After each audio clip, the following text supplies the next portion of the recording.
Okay, I want to welcome everybody who's joining us online and everybody who's here and here present at the meeting physically. So either way, we will begin. We'll start on time at 4:15, so that's in about 5 minutes. But I figured for those that were online and those that are joining us here, we'll go through the process. Tonight we have 15-minute intervals for the interviews. And all the candidates were given the questions ahead of time, but we'll start with Mr. Keel. We'll start with the interview questions with the first individual, and he'll read all the questions to the first candidate, and then we'll go around the room. As we move through the different candidates, the different council members will read the 5 questions to you. We ask the candidates to budget their time to approximately 3 minutes per response. Or shorter, so keep it within that time frame. When we get to that 15 minutes, I'll give you a heads up just so you can wrap up and we can stay on schedule there. At the end of the evening of all the interviews, the council members will follow the same process that we use for selecting the school board members, where they'll have an opportunity to go through and indicate who their top 3 choices are. And they'll give their top choice a 3, their second choice a 2, and their third choice a 1. And then the top 3 candidates with the highest scores will then be passed on to be considered as the top choice. So then the council members will vote for the top choice and until there's a majority that receives, an individual who receives the majority of votes on that. The council members will also have an opportunity to discuss any of the candidates at that point or that time if they want. That is all part of an open meeting, open session. So we will adjourn for a recess at 5:30 to 6:15. Since it's a long evening, to give all the curriculum council members dinner. Those that are here, you're welcome to sit here and wait, or you can go catch dinner and be back. There won't be any discussion of the candidates or the interviews at that time during recess. Let's see. Any questions from? Go ahead and build those now. There are several candidates that are eligible for to serve on the council in different grade spans, depending on if they have a child at those other grade spans. So that will be taken into consideration as well. Okay. Otherwise, we'll let you go. They all have you all have a copy of the letters of application or letters of interest. You can go ahead and peruse those, and then we'll start, Elaine, with you in about 2 or 3 minutes. You'll have to sit on the hot seat. You want me there now? Wait, yeah, it's up to you. It might be. 2 minutes. That's great.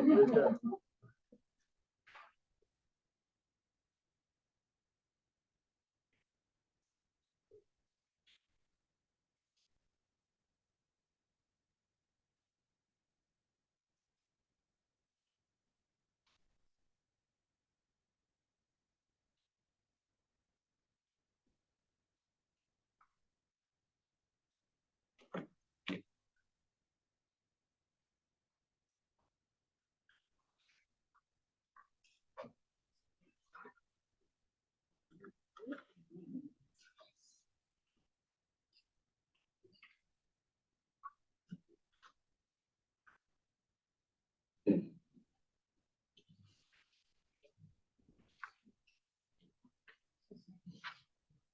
Sarah, do you know anything about promotion for 7 letters?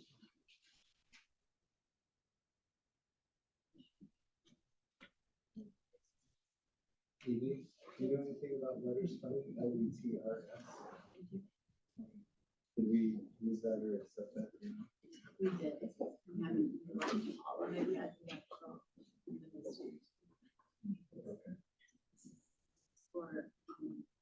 For training and like letters or program has to do it. It came before its time. I'll forward this to you. Okay. If I need to go in and do something in lines.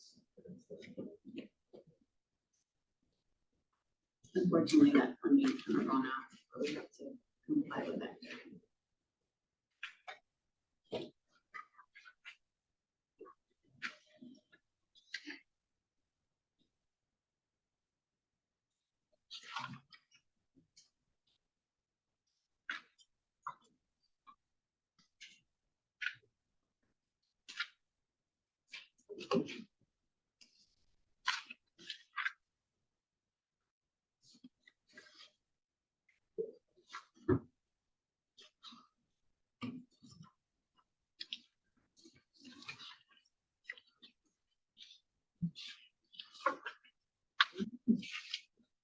Well,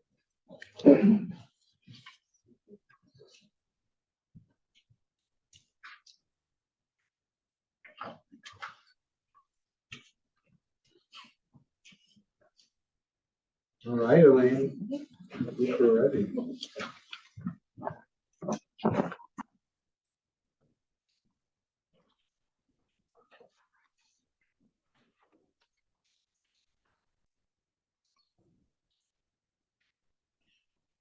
All right, I will be asking the questions for the interview, so it'll be on me for you. Number one, what motivated you to express interest in becoming a member of the curriculum council for our school district? All right, well, when I walked into the room, I questioned my motivation. I have to say the biggest group I've ever sat in front of for any sort of interview. From my own classroom experience and from working with my daughters who are both part of Options, so I interact more with the curriculum maybe than with your average parent. I know first and foremost that a high quality curriculum in the hands of one of the fantastic teachers we have in Elkhorn has a huge impact on student learning. The teachers are the foundation of that learning, and when they're given the tools to do what they need to do and the correct tools to do that, it directly impacts the growth of the students and the learning of the students and the beliefs that those students have on whether or not they can learn the material. And I think that's really important. I've seen that myself. I was a 7 through 12 choral music teacher in Williams Bay, with Brian actually at the time. And now we've done pretty much every program through Options, blended, academy, and completely book-based. And choosing music, I noticed a big difference between a pop arrangement of a Bruno Mars song and a Bach cantata in what your targets are for the kids and the learning that occurs. In my own life, I see it particularly with the math curriculum that I use with my daughters. They've used 3 different curriculums with Options, Into Math, Go Math, which are both HMH. And we use Saxon Math currently at home. And it has greatly influenced one of my daughters in particular, how she feels about math and her ability to learn math. So that's my primary motivation. Also, my daughters, I want them to have access to the best curriculum possible. Pragmatically speaking, I love to volunteer for things and I have very little time to do it. So when I saw this opportunity, it fit the time constraints that I have and I thought it really fit my skill set. So those are my main motivations. That was it. Thanks. How do you plan to balance the needs and interests of diverse stakeholders, including parents, educators, administrators, and students? Yes, that is difficult. There are a lot of people with a lot of opinions, always, and most of us went to school, so we all think we know the best opinion about everything that has to do with school. I think the balance of stakeholders comes from the knowledge that you get from those stakeholders, whether you're collecting that formally through surveys, conferences, school board meetings, whatever formal vehicle you have of collecting your information, and informal, your day-to-day interactions. We're a small town. Everybody talks about the schools and the sports teams and the teachers you've had and the teachers your students have. I know when my friends who are parents, we get together, we're always talking about our kids go to all the different schools. So what do you like there? What don't you like there? My child's going to middle school. What should we be expecting? I think collecting that information is incredibly important. I'm committed to being a well-informed citizen, both politically in the community and involving the schools. I would continue to do that on the council as well. My focus on the curriculum council would be to make sure that the district can sustain its success and student performance moving into the future through choosing curriculum.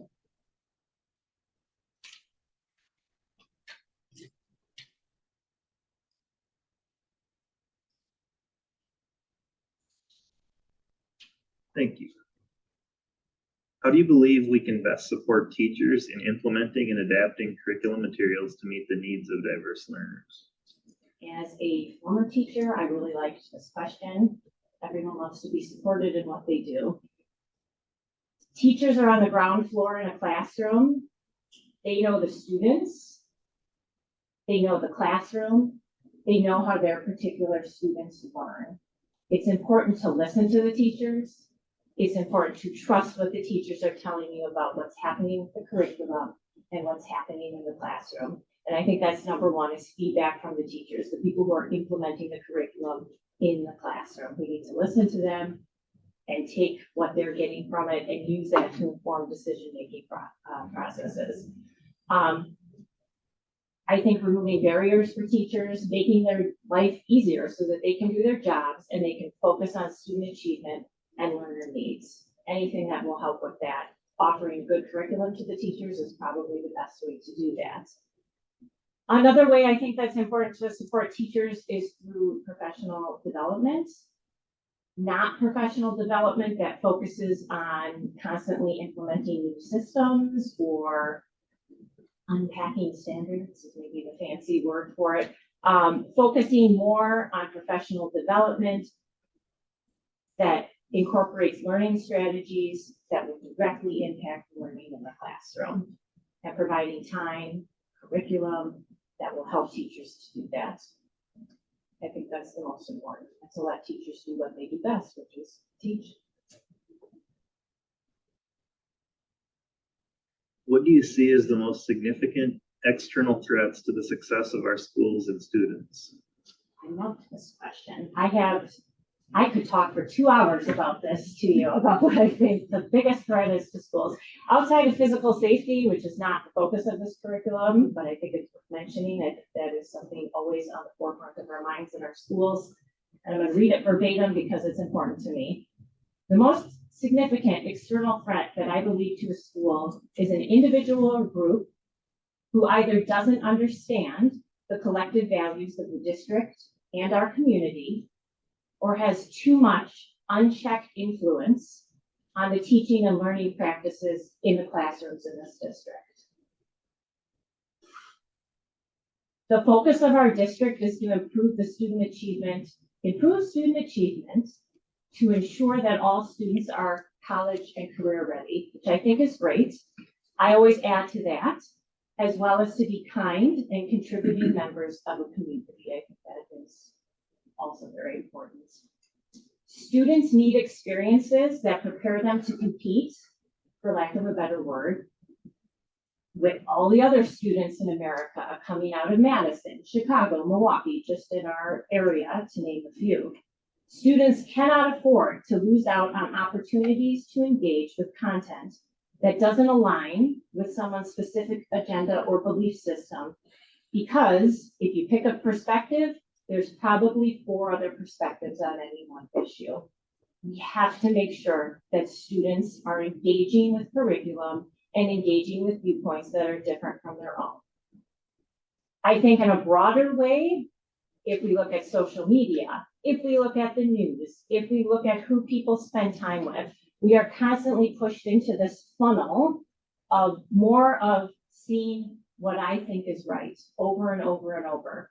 I think schools are the remedy to that, because you see different viewpoints on things. You see people who are different than yourselves, and you get to hear and learn how to think critically about things. If we just keep playing into these algorithms of more and more of the same, I think it's not only a threat to schools, I think it's a threat to our society in general. And I could talk for 5 hours about that, but I'm grateful that this council is being created so that consistent decision-making will happen regarding curriculum.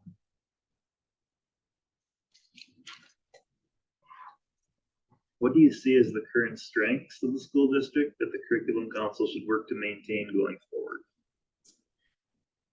I love Elkhorn School District. I'm a product of Elkhorn School District.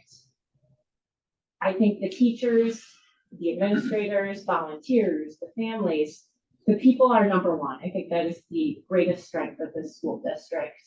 Every time I walk into options with my girls, I usually leave and I tell a family member or whoever I run into, everyone is so happy there. They are so dedicated to the learning of the kids. The kids come first in this district. I think everybody agrees with that.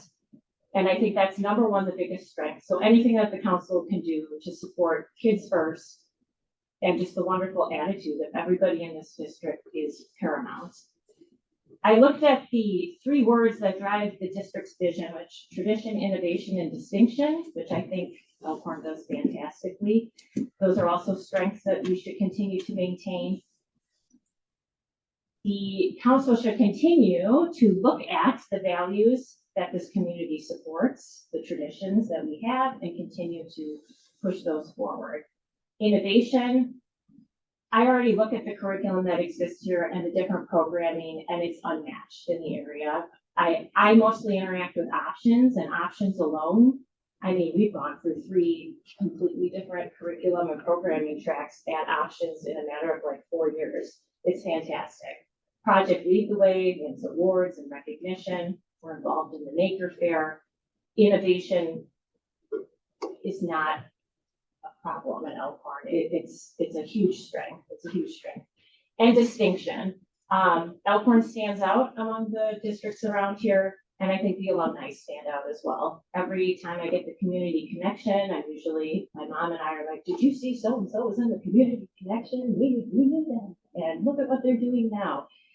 I live the distinction of Elkhorn School District in my professional and personal accomplishments.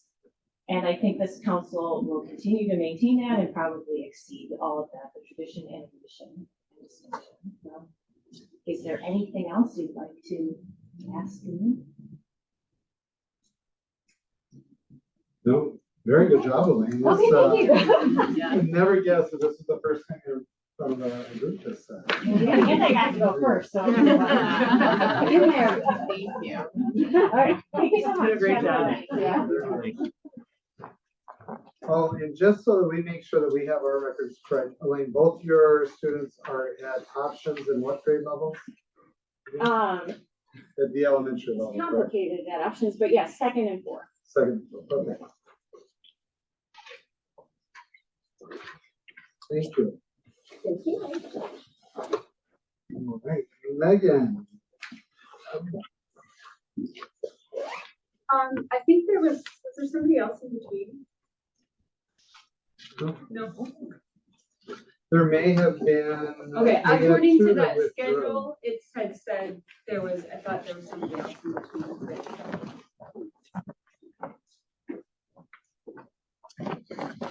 We did have 2 candidates that.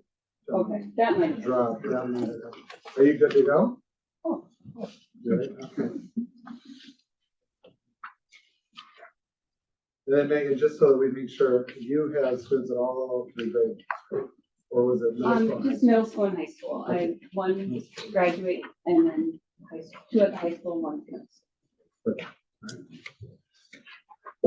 Thank you. I think Tammy is going to ask the questions for you. What motivated you to express interest in becoming a member of the Curriculum Council for our school district? As I stated before, I have 3 kids that are in the school, 1 child that graduated, and I'm just invested in learning and understanding more about what they're learning. And I know you guys were looking for volunteers, and I was happy to help.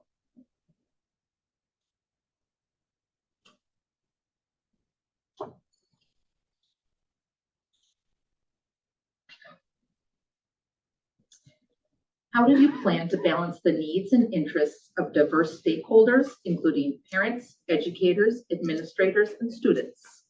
I think I can see things objectively and from a lot of different viewpoints. So when you're talking of all those stakeholders that you mentioned, I think I can take information in, but see it from multiple viewpoints that understand and support all of them.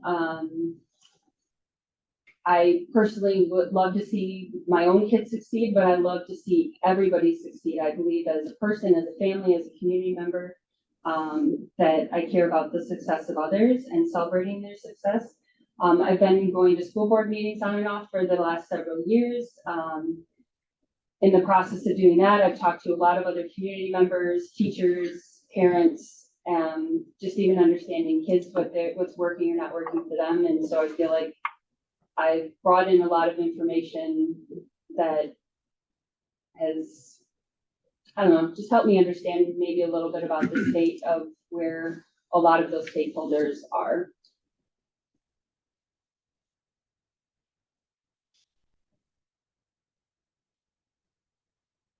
What do you believe we can, how do you believe we can best support teachers in implementing and adapting curriculum materials to meet the diverse needs of students?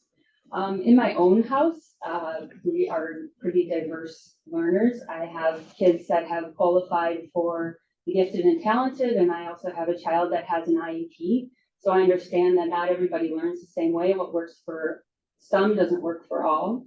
And so just in my own personal, I'm not an educator, but in my own household, I've seen that. And I think that helps me understand, you know, what diverse learning looks like because of what I've seen in my own house.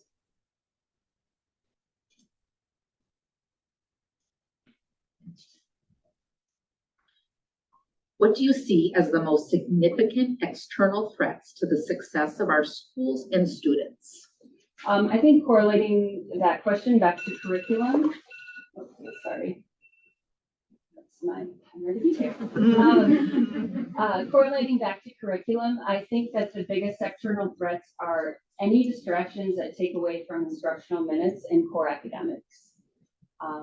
It can go into any sort of programming that we might offer, but when we get distracted from core academics in learning, I feel like that's the significant external threat.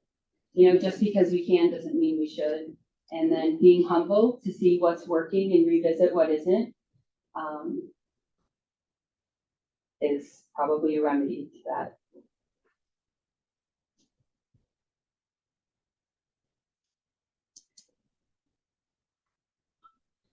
All right, last question. What do you see as the current strengths of the school district that the Curriculum Council should work to maintain going forward? I think that the district offers tons of options for students, which I think is incredible, from CCA to options to apprenticeships to college credits and courses online. I think they support a lot of different types of learners and kids with different goals in what they offer. And I think it's important to continue to have kids look to the future, you know, but as talking about curriculum, I hope we stay grounded in making sure that the core and the basics are mastered before we move on to some of those other areas of careers.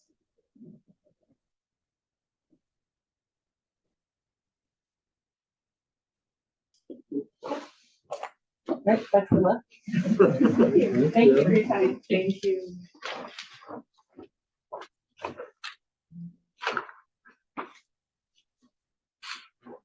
And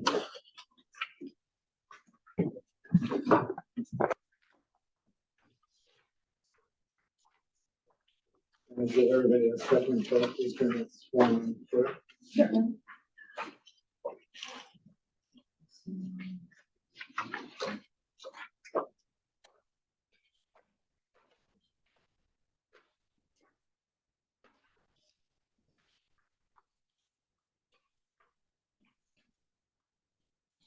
Then Paige, just so that we notated everyone, this is just for you have students at which grade level stands? My daughter is in fifth grade at Jackson. That's what we have. Okay. All right, Lindsay. All right. All right, what motivated you to express interest in becoming a member of the Curriculum Council for our school district? I've been seeking an opportunity to have impact in some kind of way within the school district for a bit. The size and scope of this particular ask kind of fits my lifestyle. As I indicated, I have a daughter who's in fifth grade at Jackson Elementary, a son who graduated in 2020 from the high school. And I've lived or worked in Elkhorn for 24 years. I feel like I'm a really integral part of the community, and I have a good understanding of our culture, our traditions, our values. I also have a unique set of skills based upon my professional experiences. I've had the privilege of serving children and families in the state of Wisconsin for over 27 years doing child welfare work. So I have a lot of experience helping to design programs, implement programs, and evaluate programs. And mostly I just care deeply, and I'm looking for an opportunity to have impact beyond the informal ways I've contributed through the parent-teacher organization or sports boosters or theater or different fundraisers. I think I could add a lot of value.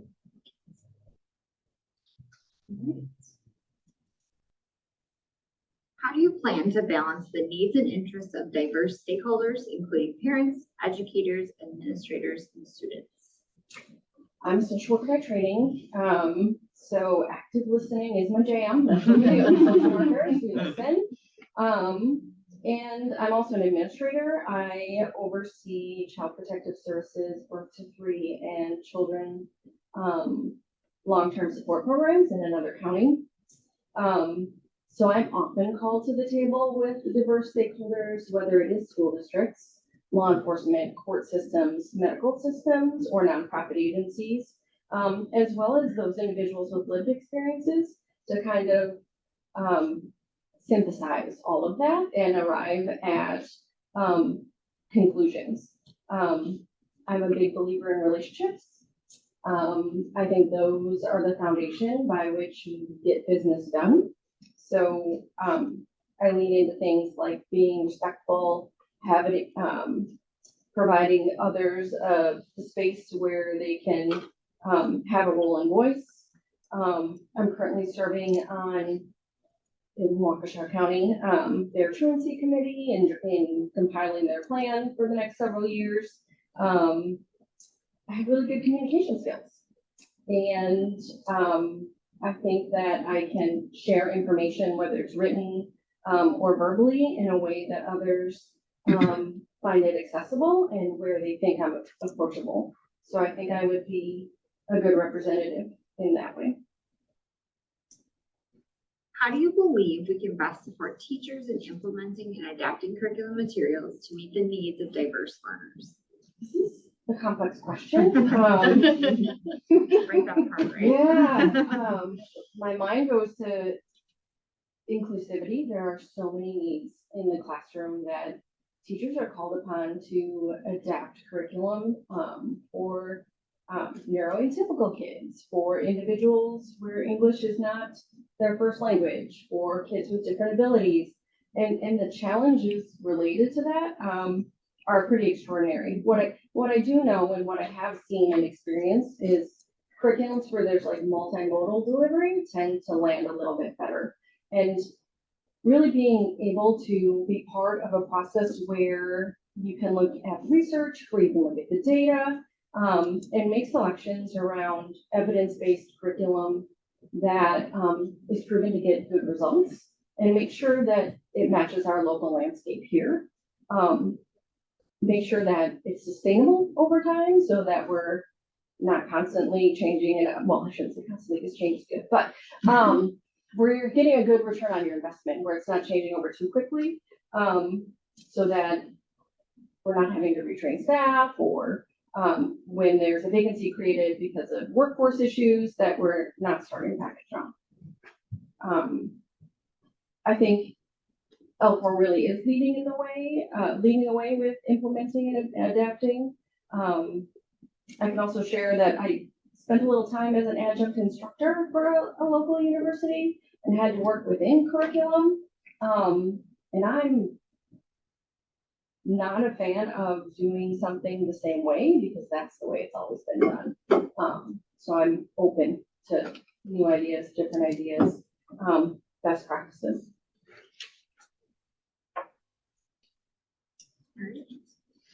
What do you see as the most significant external threats to the success of our schools and our students? External threats. So, when I was thinking about this, the first thing that came to mind, was really the youth risk behavior survey, quite honestly. I think about all the things that our students, our learners are encountering and bringing into the classroom that are interrupting their ability to engage in curriculum and to learn. I think about our students who are struggling with mental health issues, 1 in 5, 1 in 4, some say, having issues related to depression or anxiety. I think about students who are struggling with food insecurity or housing insecurity, and how that's really inhibiting their ability to show up in the classroom and engage in learning. So I think that extends to community, right? So it extends beyond the classroom. How do we as a community establish connections with families where they can get what they need so their students can learn and be engaged in the classroom? I also think willingness to adapt, although Elkhorn is quite innovative, continuing to look out there. Are there grants that we can go after? Knowing that budgets are tight, are there partnerships we can leverage in order to, bring some kind of stability? Really, what other kinds of things can we do in order to help strengthen things? I'm going to talk about question number 5. All right. What do you see as the current strengths of the school district that the curriculum council should work to maintain going forward?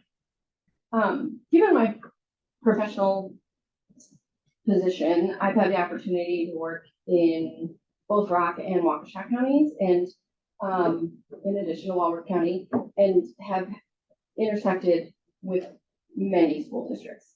I have a lot of pride in what Elkhorn does. We are doing extraordinary things. The fact that we stayed open during the pandemic and created that safe space for our students to continue to come and learn, I think is really going to continue to pay dividends as the student body ages out. Communication here is a strength. Mr. Tadlock, I love your bottom line up front. I've actually stolen that one. I took it from the other side.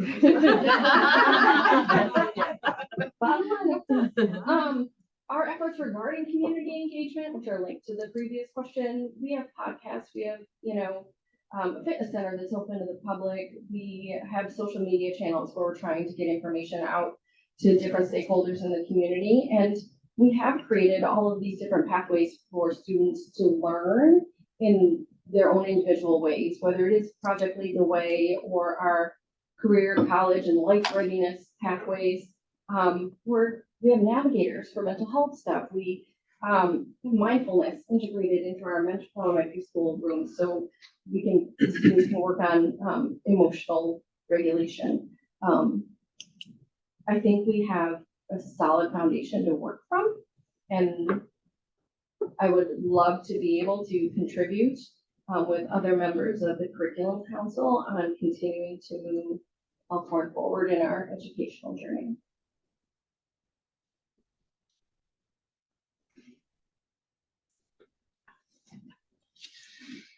Questions? I think real quick, Penny, just to follow, because we have, and there is somewhat curriculum related since you brought up the RYBS survey. And I believe I understand what you're speaking to based on the data from that survey. But we have had parents in the past bring up concerns over our administration of that survey. Do you, when you were speaking to the YRBS survey, in which context were you speaking to? I was speaking to it as a data point, that it can offer us insights into what our students are struggling with. Sure. That's not saying there's a right or a wrong, it's just wanted to make sure that. Great. Yeah, that's it. Thank you, Penny.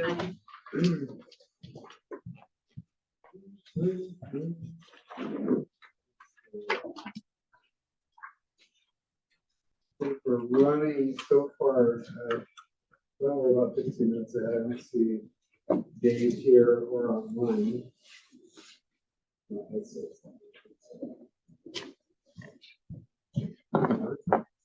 So there was some time, if anyone needs to take a bio break, feel free to do so.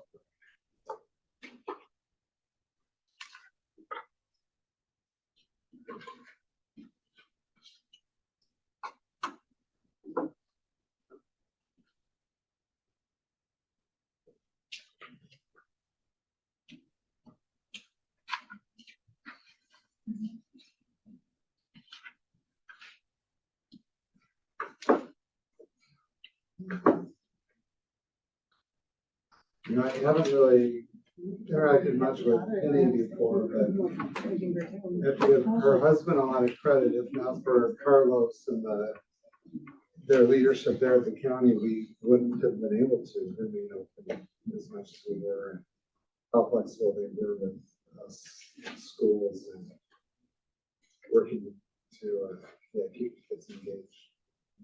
Not all counties have this support.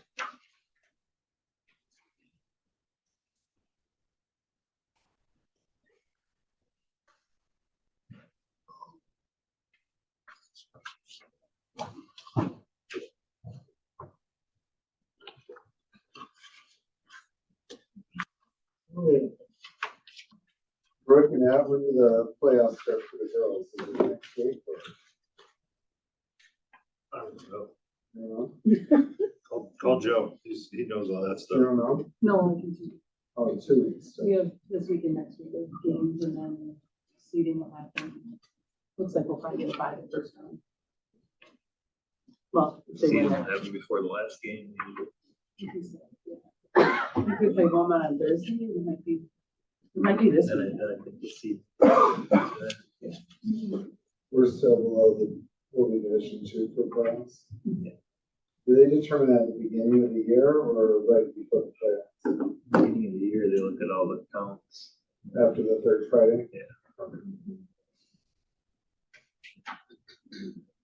least that's what they say they do.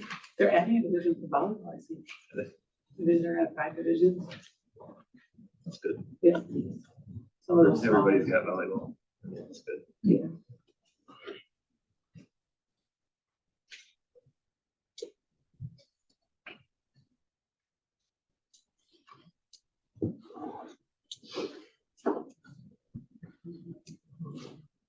Do you know how many boys volleyball teams there are in the state? Our conference only has like 3. Yeah, it's just one division, right? Yeah, for conference, I think. You go. Water, Oh, that's Wilmot, Central. Burlington, Wilmot has one? yeah, Scotia. So 5. Think we did. Deloitte. I have no idea what Boyd does. I doubt it.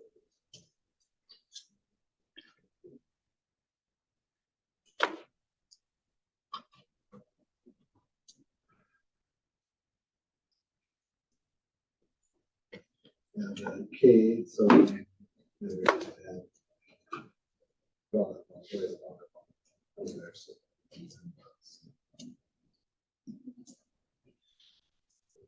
The goofiest one was they had school pitch softball in the spring. Nobody's school pitch softball. That's so it can be co-ed or is that? No, it's boys. Just boys only? What they said was, Gail Reitzner from Bristol started it. And he did it because any boy could participate, like, it didn't matter if they played baseball or not. So they just wanted more of a recreational practice.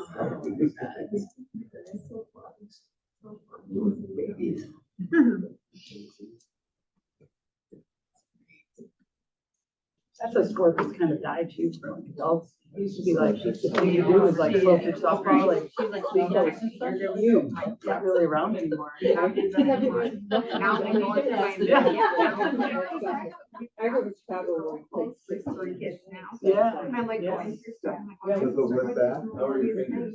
Yeah, I'm good. Good back limits. You know, well, yeah. The short back too, right? Isn't it one of those things that all the- Yeah. Good to learn that stuff. So I wonder if we can- I technically I said just it. want, I mean, I. My mother, and she's got a little girl. I'm like, she's actually driving. Yeah, right. Yeah. How old is her? Does she have one younger than? Okay, yeah. So she's like. My daughter-in-law, college law. Yeah, so my law say it's something about bathing and Yeah. go through it. Yeah, no, she was like, NCAA player here and stuff, yeah, she's. It's crazy how fast they can fish. Yeah, yeah.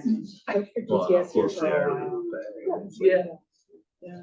And like. If they're not as fast as yours. Because there's some Yeah. clubs. Yeah. I just remember being, I guess not because one of the games, I don't remember who Alfred was playing last year, but whoever was pitching maybe this morning, and the girl got up to the base, and it's like, was all up there getting that word, and she looked like, I'm gonna say goodbye. But it was so bad. So Amy, I feel like you pitched it. I think that for some reason. Yeah. It was like, I was like, oh, that's like that, you know. Big anger money. Oh, boy. You remember Hope I get hit by a fish. You remember after the baseball?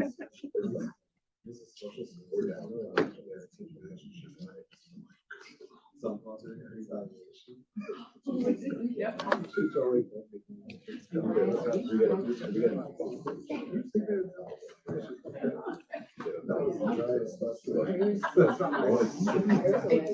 Fine, I'll reschedule. Come back to you.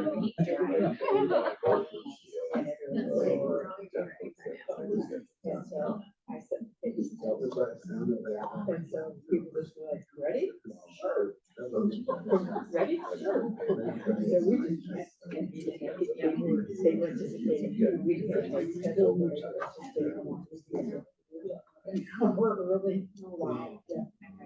Sure. Yeah, that's great. Right. That's okay. So where are you at?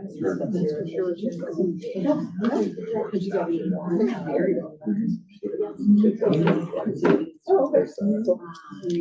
I love to teach.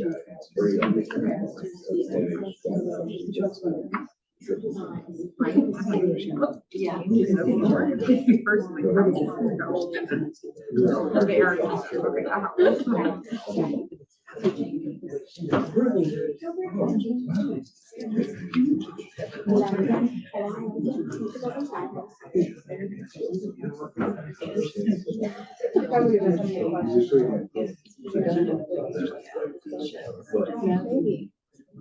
How do I approach this?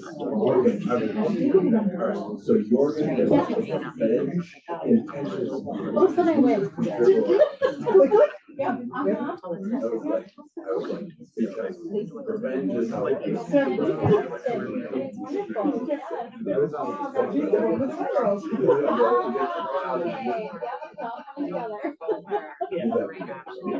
We were.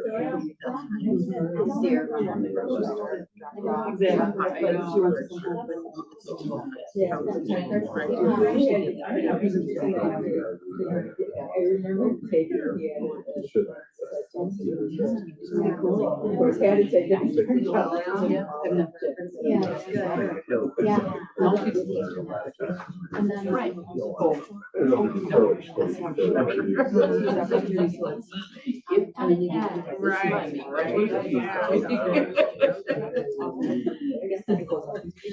If you stay. Yeah. In Excel. Monday.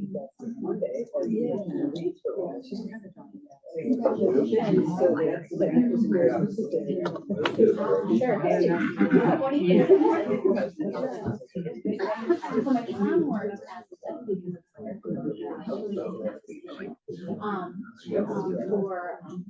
You don't have that.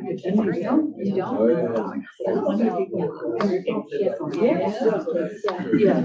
Yeah, she's all excited.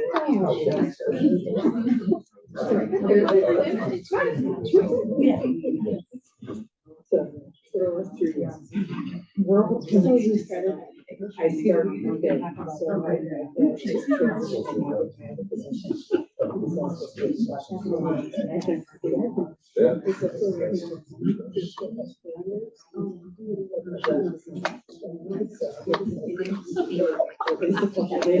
for the last 3 weeks, having to go in twice a month.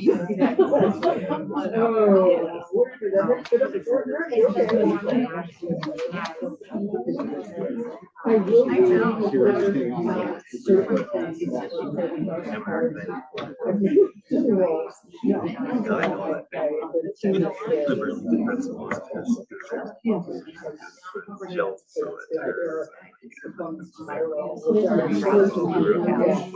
Exclusively mine. So we had to do it on Saturday.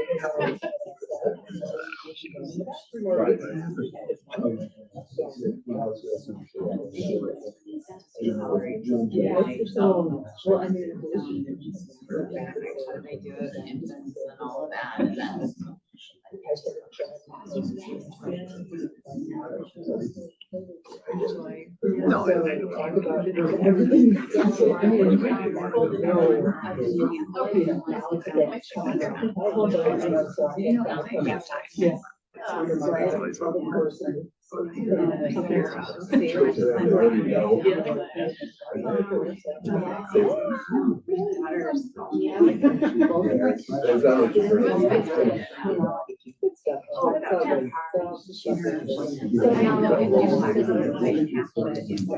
Car garage and they get to be in. Wow, whole 5 miles. No, it's out of the. But it's kind of like, I never. I don't really care either way.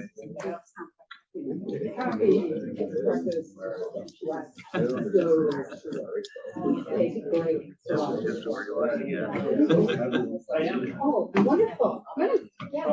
Yeah, you're in the. You're in the. Normally I'm whatever, so. How you doing? Good, good. Yeah, go ahead and grab a seat. We'll get Thanks started. for having me. Not much. Shut my phone a little bit. We're running a few minutes ahead, so if you need them, She's doing good. Yeah, you can take Fire away. Yeah. Fire away, all right. Although I probably should have went in the front door instead of parking on the side every time it was locked. We're heading. Let's see. All right, Dave, we just have the 5 questions that you should have received ahead of time. And let's see, Mr. Andre is up for asking the questions this round. All right, Dave, ready? Hot seat? I'm ready. All right, what motivated you to express interest in becoming a member of the Curriculum Council for our school district? Can I pass on that? You know, honestly, I think what motivated me was just a position just being, you know, I'm a self-motivator. With the background, I mean, we moved, we used to live in Detroit. Had to make a decision to move, and honestly, I'm divorced now, but we chose Elkhorn. We could have moved anywhere. We could have moved to Burlington, to Waterford, Delavan, anywhere. So we chose Elkhorn with a little bit. I'm always trying to do a little homework on that because that's made a lot of big decisions. I'm 51. A lot of decisions I've had to make in life, but that was a big one because of also my kids. So we moved here, heard a lot about Tibbetts, and you know, just talking to people, and just immediate bus people or people carpool from Lake Geneva and Whitewater to Tibbetts. Like I said, did a lot of background. You guys got a multi-million-dollar complex. You guys got a lot to offer. So again, specifically moved my family here to Elkhorn. I have a 5-year-old son, Leo, in kindergarten at Tibbetts. And I have a 10-year-old daughter, Bella, who's in 4th grade at Tibbetts. You know, I just, I like Elkhorn. I do a lot of stuff as a father. Just want the best for my kids and other kids involved in a lot of stuff. I went to some job fairs. I went to specifically one in Elkhorn, a Gateway. Got a pretty good relationship with the principal at Tibbetts. So I get involved a lot. Had Elkhorn students to our facility. I work at Wisconsin Elgin. Been there for 23 years. I've had 2 jobs my whole life. So really don't need no motivation. I mean, I'm my own self-motivated. That answers your question. Sounds good. All right, moving on. How do you plan to balance the needs and interests of diverse stakeholders, including parents, educators, administrators, and students? If you could only ask one question. All right. I think the first thing in anything, you just have to listen to people. I think that's the biggest thing. Listening first to people's needs. That's a start. I think, like I said, I've had 2 jobs, managed a lot of people. I still manage. You get a lot of different personalities. You get a lot of different people. You gotta, a lot of, I want this and this. And I think you really just have to listen. And I think depending on the needs, I'm sure there's low hanging fruits you can grab. Something that's easy that probably everybody in this room can agree. And there's probably some things that everybody in this room can't agree. So I think you have to look at the easy pickings. And then I think you just have to be able to make decisions. You have to be a confident leader, and don't be afraid to make a mistake. And when you make decisions, I think you have to analyze them, but have good reasons behind your decisions, and you learn from your mistakes and you move forward. But you have to have people that make decisions. If you don't, you're never going to get anywhere. All right. How do you believe we can best support teachers in implementing and adapting curriculum materials to meet the needs of diverse learners? When we resort back to you have to listen to the teachers. I mean, first and foremost, they're, the kids are at school, so they're like a parent. And you got to listen to their needs. Also, I think, again, everybody's going to have a different need, per se. I think you have to listen. I also think you have to, collaborate as a group or individual, whoever's making the decisions. And whether someone's input is something that you can handle right away, I also think you have to kind of close the loop.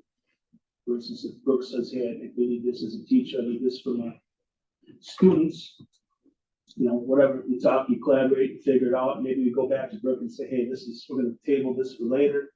But I think you have to close the loop. Oftentimes we probably say things and we listen and then we never get back to that person or group of people on what we're doing. So that ties into communication. That's really big, I think, to communicate. And so again, the teachers are what's teaching our kids. So you need to listen to them. And I think the teachers probably can take some feedback from a parent. So. All right. What do you see as the most significant external threats to the success of our schools and students? Threats. I look at it from a different aspect. There's things you can control and things you can't control. I think you first have to look internally on what you can control rather than looking externally, thinking that fix stuff in your house before you go pick on your neighbor's house. If that makes sense. Now, there may be some extra outside issues, but I think you really have to fix what you got or improve what you got inside before you can look on the outside. You can bring those issues up. Hey, we got this issue and this issue outside here, but okay, we could be better here on the inside to make this issue better on the outside. So, I think you have to, at least the way I interpreted the question, you have to look internally first, but still take into consideration on the outside as well. Cool. Okay, last one. What do you see as the current strengths of the school district that the curriculum council should work to maintain going forward? That's a big one. I have a lot of passion and work and just, trying to do the best dad I can be.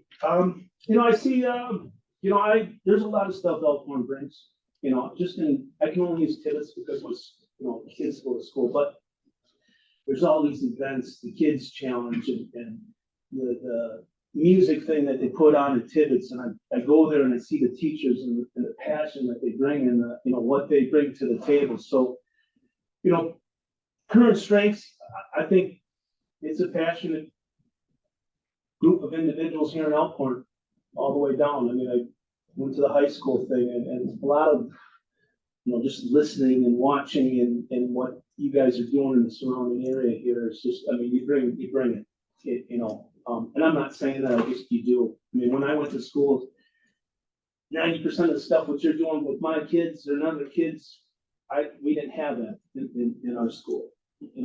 Not to pit East Troy, because I was an East Troy guy, I lived there, but I know they don't do a lot of stuff that the Elkhorn school districts do. So, job fairs and all that. So you bring a lot of that. Fundraisers, like I said, events. I mean, there's so much stuff for kids to do. And multiple opportunities for students, teachers, fathers, mothers, to be able to, hey, I missed this, but, I can go to this. It's not just a one-time event. There's so many that you bring to the table. So I think that's strength, continue to do that. Find things that work, continue to do them. Don't be afraid to go out of the box. Hey, maybe we should try this. Like I said, in order to succeed, you gotta make mistakes here and there, so.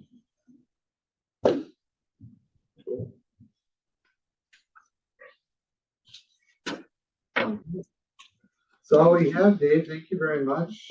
That's for it, that was easy. That's okay. Well, how about the Niners? You want to call your shot? You want to call your shot? I'm a 49er fan. I'd be like, oh, he's a Packer coach. I was such a black sheep. I remember quick, I got time, right? I mean, my phone. Yeah. So when I was in fourth grade, we had Jack and Troy, they had 3 classrooms together. They were petitioned off. And 2 of the teachers were big into sports and they would play football and basketball with us and stuff. And I remember they opened up Super Bowls with the Niners and the Bengals back in '81. And they polled all 3 classrooms, like, who do you think's going to win? And everybody's they went Bengals first. So everybody's hands up to the Bengals and looking around and support for the kid, and the Niners, and it was the only one. And then they won, and I just went a Niner fan. I had some good years when I was a kid with my family being Packer fans, and because used to be on me. As long as you don't say Taylor's boyfriend.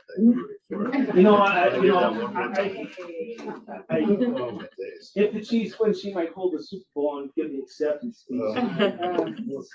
Anyways, anything else for me?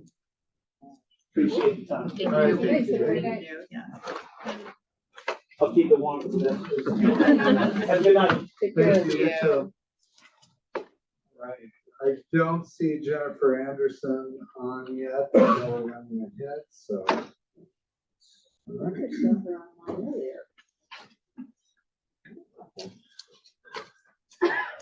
No, I think on these interview structure, when the questions are sent ahead of time and stuff, and as the responses are just more concise, we can probably pare down the time frame. I was actually afraid it was going to be even any longer.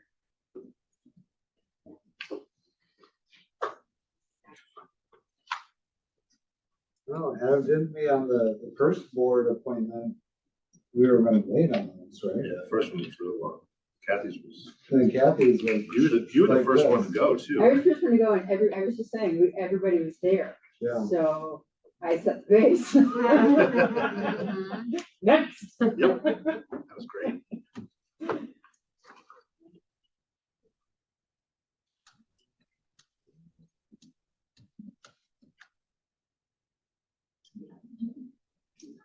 All right, so I was looking at the list of the Grammy winners today. Can somebody explain to me the difference between an album of the year and record of the year? Good question. Yeah, there's a difference. Because the same songs were like listed for that. Because nowadays, the record is just the one song, the album is. The record is only one song now? Wow. So there's even like a 45 record. You know, right? But now they- Record of the that's year what- is that's not what I record. It's But There's the song of the year, yeah. because you used to be able to buy yes, but a then there's record. a song of for the year, Well, then it hit. and then there's Well, you like, could buy singles. Right, that's why, that's what I'm thinking, this like is a really 45. critical stuff. Yeah. I was just gonna say, I'm looking for Reggae public. track. I remember features, but I don't really, I never. There she is. I Dan, can't, there seriously, she I is. can't get away from it. That a girl. I'm here for it. I don't know. We got my 16-year-old tickets to the concert. It's, I swear. It's a record of the year I album. can't turn my phone on without some kind of Taylor Swift or Travis All right. Kelce up on my phone. So watch, so the first one they have listed here is record of the year. I like both of my sister and I. Album of the year. She's literally like, I'm like. Midnights, which Taylor Swift has. Yeah. And I'm like, we're so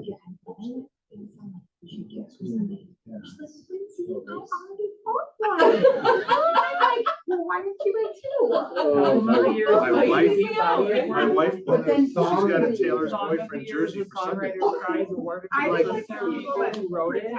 Record of the year is for the performance and recording of the song. Really? And then their husbands are like, Oh, okay. He's a world famous. Hilarious. They are so funny. I follow their podcast now. They are so funny. I do like it. They seem like just. After we started dating her. Who would have thought to Google? The things they, you know, compare. and I got kicked out of preschool. Like, it just seemed like. I asked my president in there, and they're actually whispering to I saw them on that documentary. Correct. He said that's what saved him. The older brother. He was back to college to take him back. Don't call and ask me a question unless you ask Alexa. If Alexa doesn't know. Yeah, Alexa then Dad. I just can't believe how it's infiltrated everything. You're not helping. She got obsessed with Echo show like was a year on. ago. Now she's like, Right. Right. And I wanna see his mom. Like, Like, cause she is funny Oh, it's too. really anyways. Yes, take your shirt off. That's what I want to see. So I said, sure is so Yep. funny. Did you watch the documentary where, the school, the Kelsey, then he gets home from the hotel and his little girl goes, Dad, you didn't win, Uncle Trav, you did. And she just handed it right to him. Just lost the Super Bowl when she wore. It was good. Really? And now we all. That is funny. Yeah. What she's supposed to wear. I don't remember that part, but it could have. It's hilarious. Indy. Yeah, it's. Oh, that's great. Yeah, it's. I did play the music yesterday.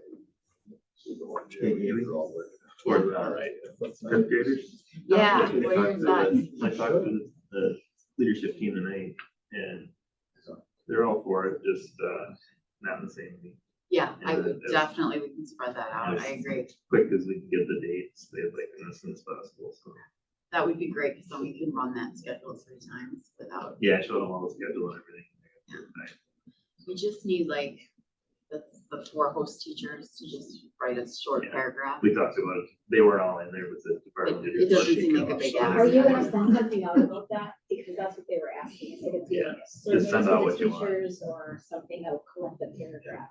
Let's Yeah, pick the dates first. yeah. And then send the dates out and just have I'll what just you get want Google them Doc to of here could be things you include. That would be. Like, it's got to be a very watered down, Yeah. you know, version of what's on the Yeah. description of the class, and maybe what they're seeing that day and how it connects to real life.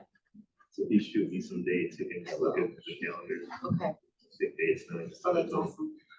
Yes. Okay. It's good if you're moving around.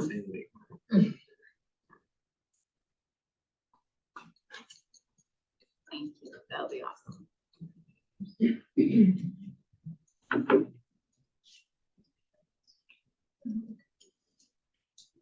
Oh, my middle schooler's been losing some weight since I figured out that he somehow Skyward had reset and I didn't have my lockdown on the extra items. And I wasn't trying, he burned through $240 in food in 1 month. I was cut off. No, you get the one lunch, buddy. None of this entree stuff. He was buying like multiple peanut butter and jelly sandwiches.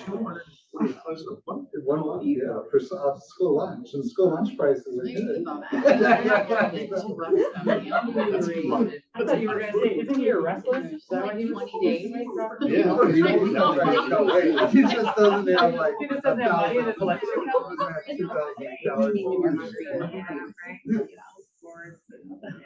la carte. Yeah.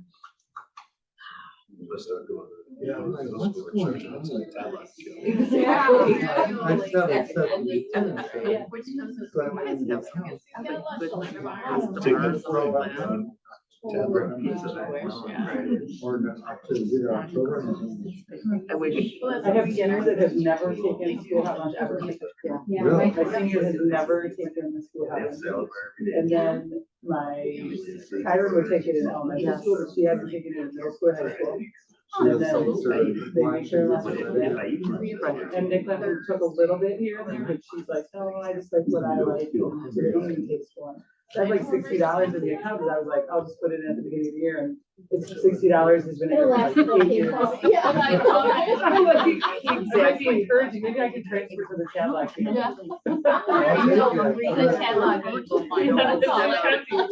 like, is this just gonna sit in here? I'll just donate it to kids that take out lunch, because it's money certainly beyond that. My kids will never.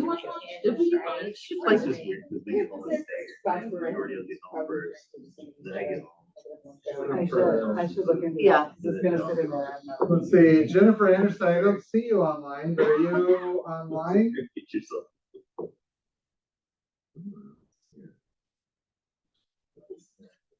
Yeah, Jake. Check with Joe. Oh, were they? Nice. Yeah.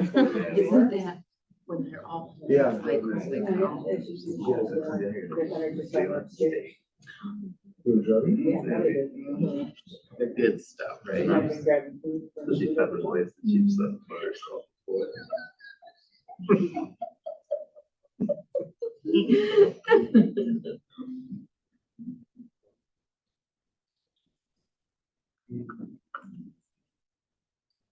Even see what that picture yesterday, they said that picture was so awesome.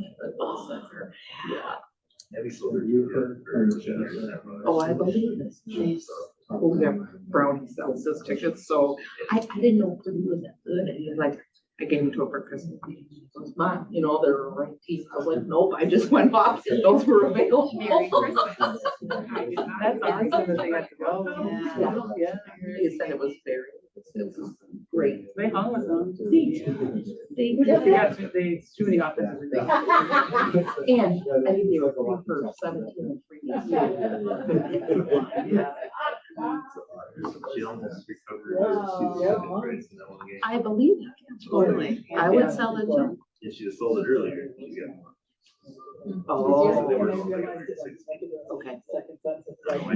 Never mind. Like they were spread out. There wasn't crowded where he was. You know what I mean? There was no way to spread out. Even if he was up there first, they did the hockey game and then they played Minnesota and then yesterday's basketball game because there were people lined up overnight for the basketball game.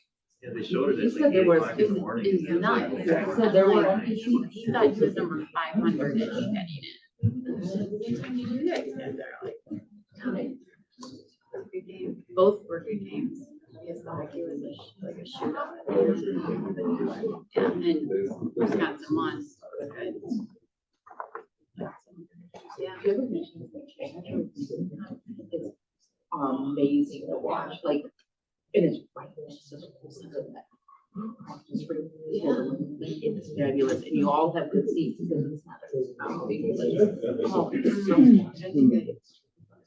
$7. Oh, right, yeah. Something different to do. Yeah. More of the games are the college. Yeah, the beer gardens. Those I are was so thinking fun. That's what Michigan State, so we'd always go.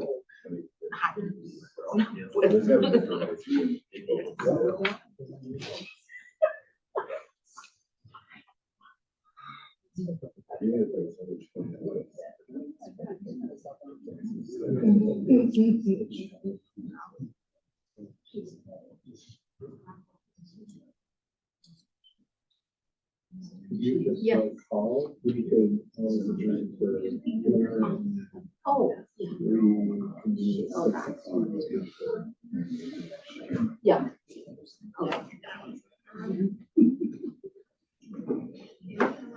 That was fast. Your first station. Yeah. Now I know what I'm wearing Wednesday. My 13th year. Did you have Jason? Yeah. Okay.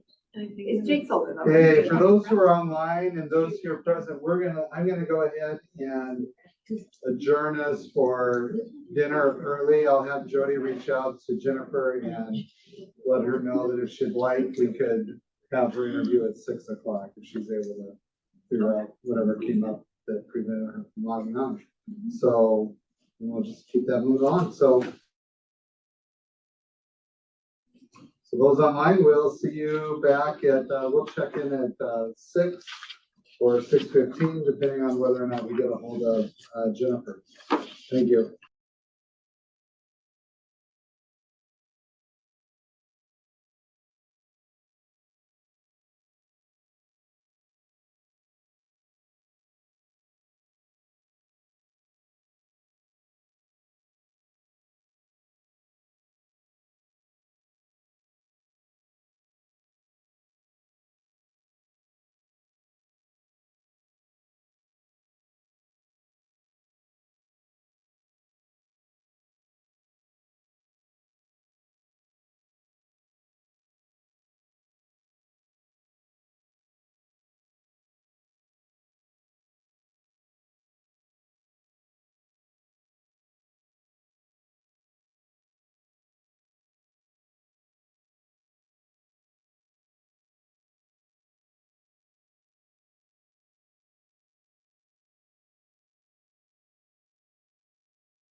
Well, you're welcome. Oh,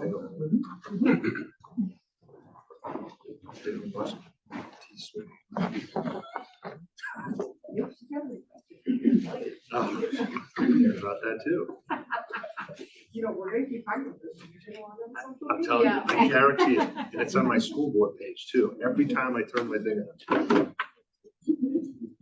So keep saying it. Yeah. That's like 4 scrolls right there. I haven't seen anything yet. Oh, it's coming. There it is. Right? I'm telling you, it's unbelievable. Oh, I did these too. I look, this is my school board. I was like, I look up nothing that has to do with any of this stuff. All right. How are we feeling, everyone? Right? Everybody ready to go? All right, Nikki, we just have the 5 questions for you. Take your time. Nobody's gone over the 15 minutes yet. Okay. But we're gonna have Mrs. G, it's her turn. She's gonna read all 5 questions to you. We'll go ahead and get started. All right. So question number 1, what motivated you to express an interest in becoming a member of the curriculum council for our school district? So I have a vested interest as a parent, but also as a community member. I think that education is a pretty powerful tool that can be used to build strong and resilient communities. It plays a very key role in promoting economic healthiness in our community as well. So, I mean, that starts here, and it's a pretty amazing thing to have the opportunity to be a part of. We deliberately chose Elkhorn Area School District for our children because you guys were providing what we wanted in education for our kids. And, since then we've watched that exponential growth of diverse opportunities within the district. And I guess it's just something that I can be a part of protecting that, but also enhancing it. I guess that's why I'm here. All right. How do you plan to balance the needs and interests of diverse stakeholders, including parents, educators, administrators, and students? Sure. I think that the diverse needs and interests of our students are paramount. Providing them with a challenging education that encourages critical thinking, independent decision-making, good citizenship, and then prepares them for their next steps, whatever that might be. That's the most important thing, and I think most people would agree with that. And then there's the balancing the needs and interests of the other stakeholders. That requires transparency, communication, collaboration, and flexibility. I would say probably some empathy and open-mindedness as well. I don't come to the table with an agenda. I realize it's impossible to make 100% of the people happy 100% of the time, and I think I'm okay with that. But generally, I thought a lot about what my approach would be without really knowing what the approach should be. And I think that is determine the goals and priorities of the instructional program, and then I analyze them against the district's mission and the legal requirements to see how it all aligns. I listen to feedback and input from stakeholders. I ask relevant questions and try to form the most well-rounded understanding of the programs as well as the stakeholder interests. I base my decision on what meets the educational needs of the students, but in consideration of not only the mission and legalities, but what provides the most flexibility to meet and or consider the interests of the stakeholders.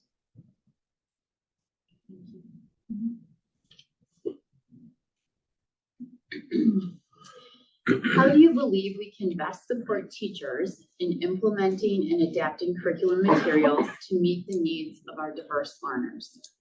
So I think first it's kind of by doing what you've done here, establishing this committee inclusive of our educators and other individuals. I think taking this type of collaborative approach with a variety of stakeholders ensures diverse perspectives, make sure that we're considering those diverse perspectives, and that leads to a more robust and relevant curriculum for our learners.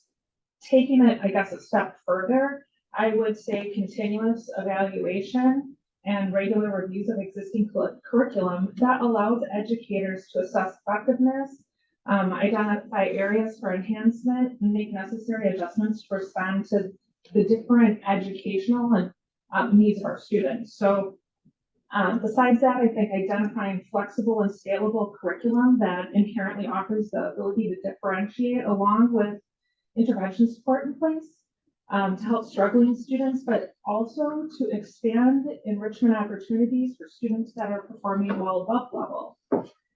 And then I think lastly, probably guidance for lesson planning, training, and access to curriculum support. That should be provided, as well as supplemental materials that are relevant, relatable, and provide real-world applications to make it easier for teachers to make connections for students, and then provide those additive education-enhancing activities. I think having access to a well-structured curriculum, it probably makes a teacher feel empowered to focus on engaging students and parents and figuring out their classroom strategy rather than spending time on lesson planning and finding materials and things like that. Thank you. All right. What do you see as the most significant external threats to the success of our schools and students? This was kind of a crazy question to think about because we hear a lot about different challenges in education all the time. And when I sat down and thought about this question, and I'm like listing out what the answers could be, because I didn't realize how long the list was. So that was a lot. So I tried to think about, like the frequency and the longevity, the prevalence, the impact, kind of that trickle down effect to come up with my top two most significant external threats. And I think they are insufficient school funding and nationwide teacher shortages. And kind of expand, and I know I'm probably preaching to the choir, but maybe it's good to hear anyway. School funding in Wisconsin has not kept up with the pace of inflation for over a decade. 40% of school districts in Wisconsin received less aid this year than they did last year. And, generally, I think we know, like for like operational costs year over year have been increasing with that rate of inflation and otherwise. The state of Wisconsin has seen the largest drop in K-12 public funding in any state in the nation over the past 2 decades. And so I'd say that's a pretty significant external threat. And then nationwide teacher shortages. I was reading that in 2024, there's a demand for 300,000 new teachers and a supply of about 100,000.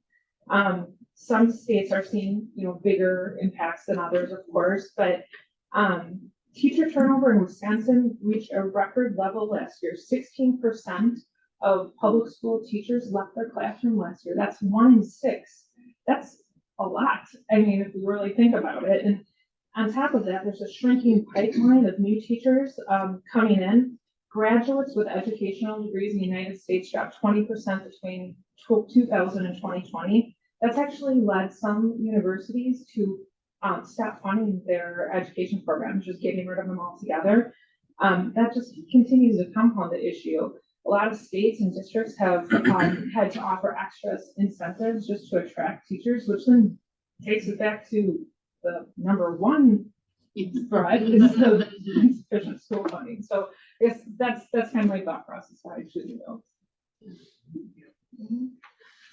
And then our final question is, what do you see as the current strengths of the school district that the curriculum council should work to maintain going forward? Pick my top 5. Focus on differentiated learning needs of students at all levels. A focus on both college and career readiness. Exposure to students to a variety of programs, whether that's like Project Lead the Way, the diverse offering of summer school and K-8 especially, classes and so many different subjects at the high school. You can try just about anything you might want to pursue. The college and career academy program, all of those types of things. The partnership with Gateway and Whitewater for the Start College Now program. And then lastly, the academic flexibility offered with options.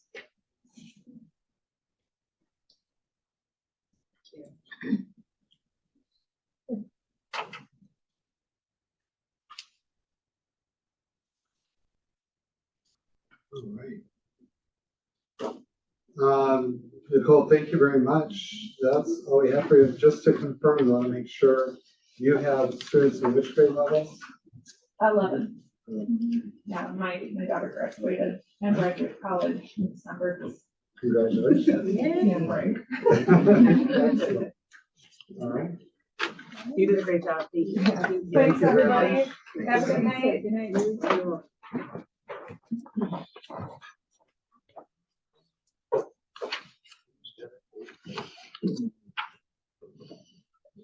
You too.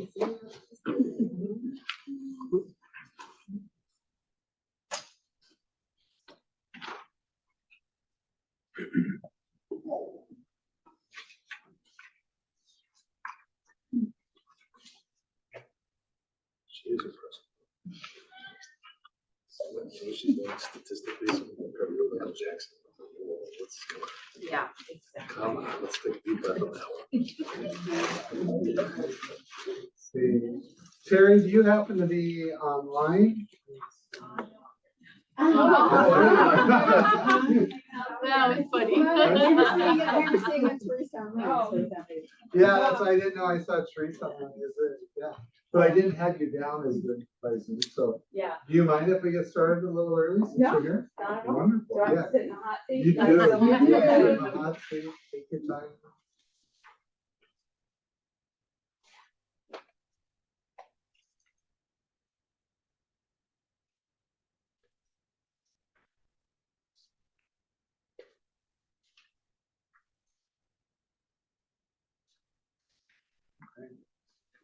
As soon as everyone's ready, Brooke is up to read the questions this round. Hi. First question, what motivated you to express interest in becoming a member of the curriculum council for our school district? Sure.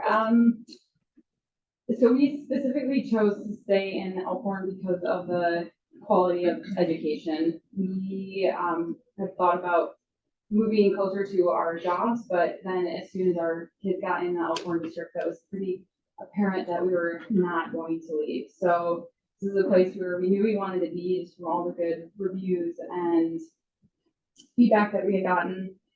I think our kids are still at Tibbetts, so we have a 4th grader and a 5th grader. So that's as far as we are into the system so far.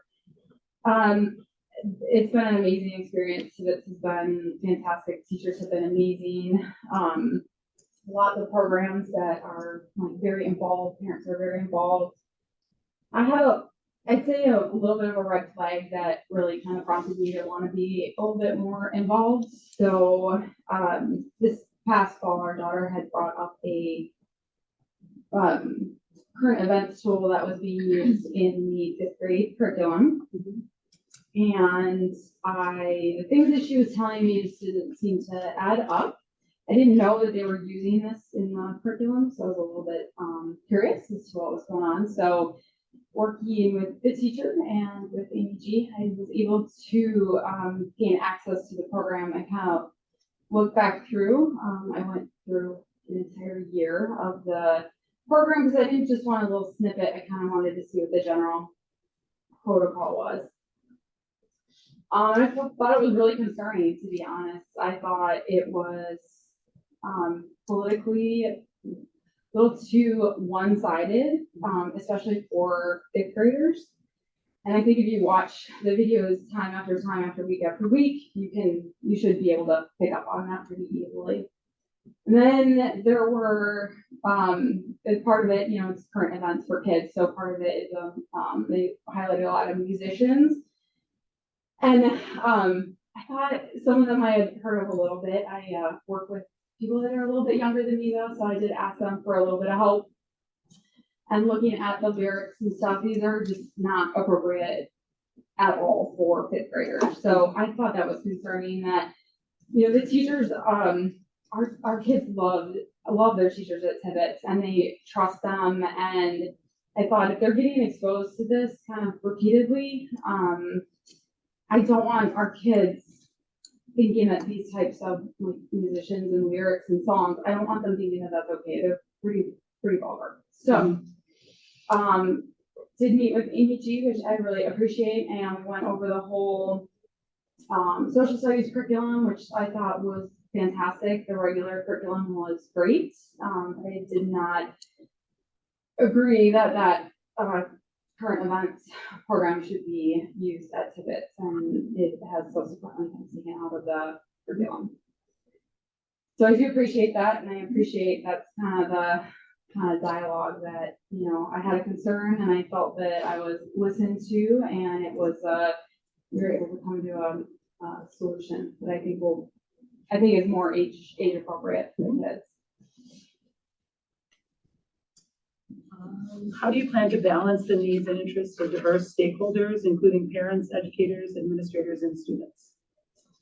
So I think I brought this from Tibbetts. I think just expecting transparency from the teachers is really important, because that makes me so much more comfortable with what the kids are learning. And like I said, the concern we had this year was really the first one that we were exposed to at Tibbetts. These are the little updates that they send for 4th and 5th grade every week, and I absolutely love this. I think this is great for the teachers. That lets us go through the different classes and see what the kids are doing. And like, just for example, had there been a link maybe to that video in there, that would have been a little bit easier to pay attention as to what exactly the kids are seeing. Because a lot of the stuff that, you know, when I went to school, everything was a book, and you brought a bunch of books home, and now there's so much digital media that it's just really, I don't always know like what they're seeing or what they're doing. So I really, really like this. I think this is great, and then we can sit down with the kids and kind of see what they're doing every week. So I think that you have to listen to the concerns of everybody, but ultimately I did learn that there are curriculum standards, and there are standards that have to be met. And, you know, I'm not in the education field, so I didn't realize how strict that is, and that different things that they're learning that maybe even that I don't necessarily agree with, that they are meeting those standards and they have to be met. But ultimately, you know, you have the goals of the school board and the goals of the curriculum district. Yeah, ultimately you're just going to have to follow that as your guide. How do you believe we can best support teachers in implementing and adapting curriculum materials to meet the needs of diverse learners? So I think you just have to trust that the teachers are professionals. They're passionate. I mean, most teachers are very passionate about what they do.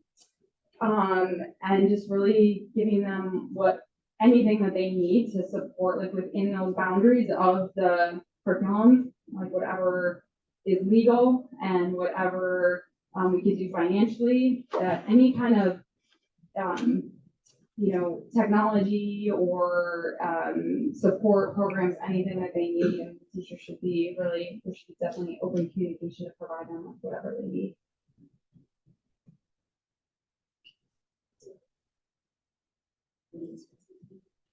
What do you see as the most significant external threats to the success of our schools and students? So I'm not exactly sure what you meant by like external. I know schools deal with a lot just with funding, and I know even at Tibbetts it's very hard to get subs, you know, so there's definitely a lack of qualified staff personnel. I think, to me, the biggest threat to the school and the kids is parents that aren't involved. Honestly, that is the number one threat, is parents that are not fully invested in their children's education, and that they don't know what's going on. Anything else that's any kind of external threat, I don't know if you're speaking of groups or people trying to infiltrate, or I don't know. It should all be a moot point. You know, we elect the school board not to have 100% of everybody thinking the same way. We elect you for healthy debate and moving the district forward, bringing new ideas in. So it's not that everybody needs to think the same way, but you should be impervious to external threats. Like, if you're doing your job, you're following the guidelines, you're doing what's right by the kids for all the basic subjects that they need to do to move them either into career or into college. It really shouldn't matter. And last question, what do you see as the current strengths of the school district that the curriculum council should work to maintain going forward? Yeah, so once again, I'm biased at Tibbetts. I feel like there's a lot. So at the elementary grade level, the teachers do so many events. They do the Mr. Price of the lumberjack breakfast, just supporting events like that. The specials teachers each have, there's battle of the books, there's a art auction. There's a sports card club that one of the teachers does for some of the younger kids, and that kind of stuff that's kids really, kids learn. Kids learn in different ways, and that stuff really helps, and it shows a lot of community involvement. And I think that's part of what makes Elkhorn School District so special, is they have so many parental involvement and teachers that are involved outside of the classroom, outside of classroom hours. So just supporting the teachers with whatever we can do with that.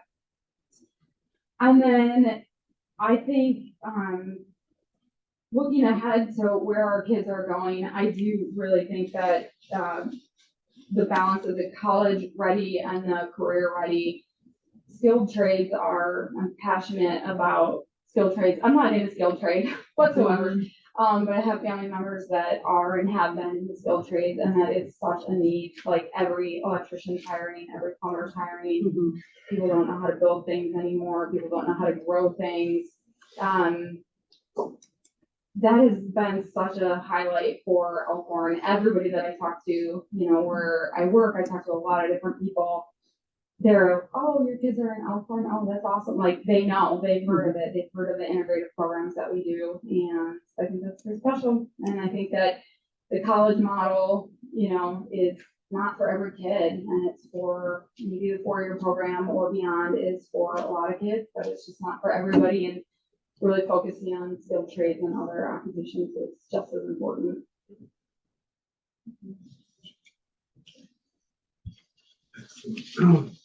Sarah, you mentioned, where's the location? How far? Yeah. How far south? Yeah, Lake Geneva. Oh, Lake Geneva.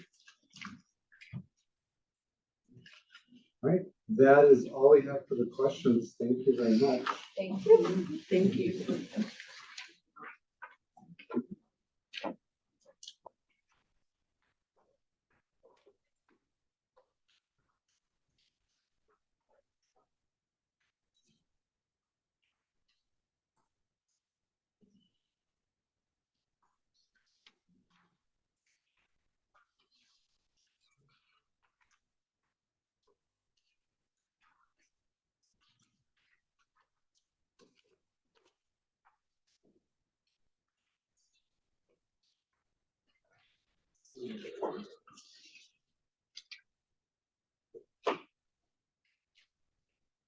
Hey, Elizabeth, are you online?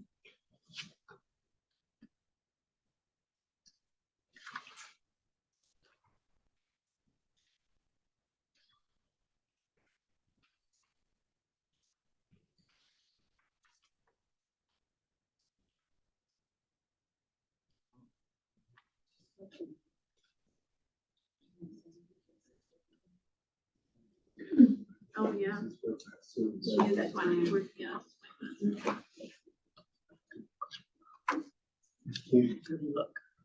Melissa, would you mind going now while we're waiting for Leah to get on? All right.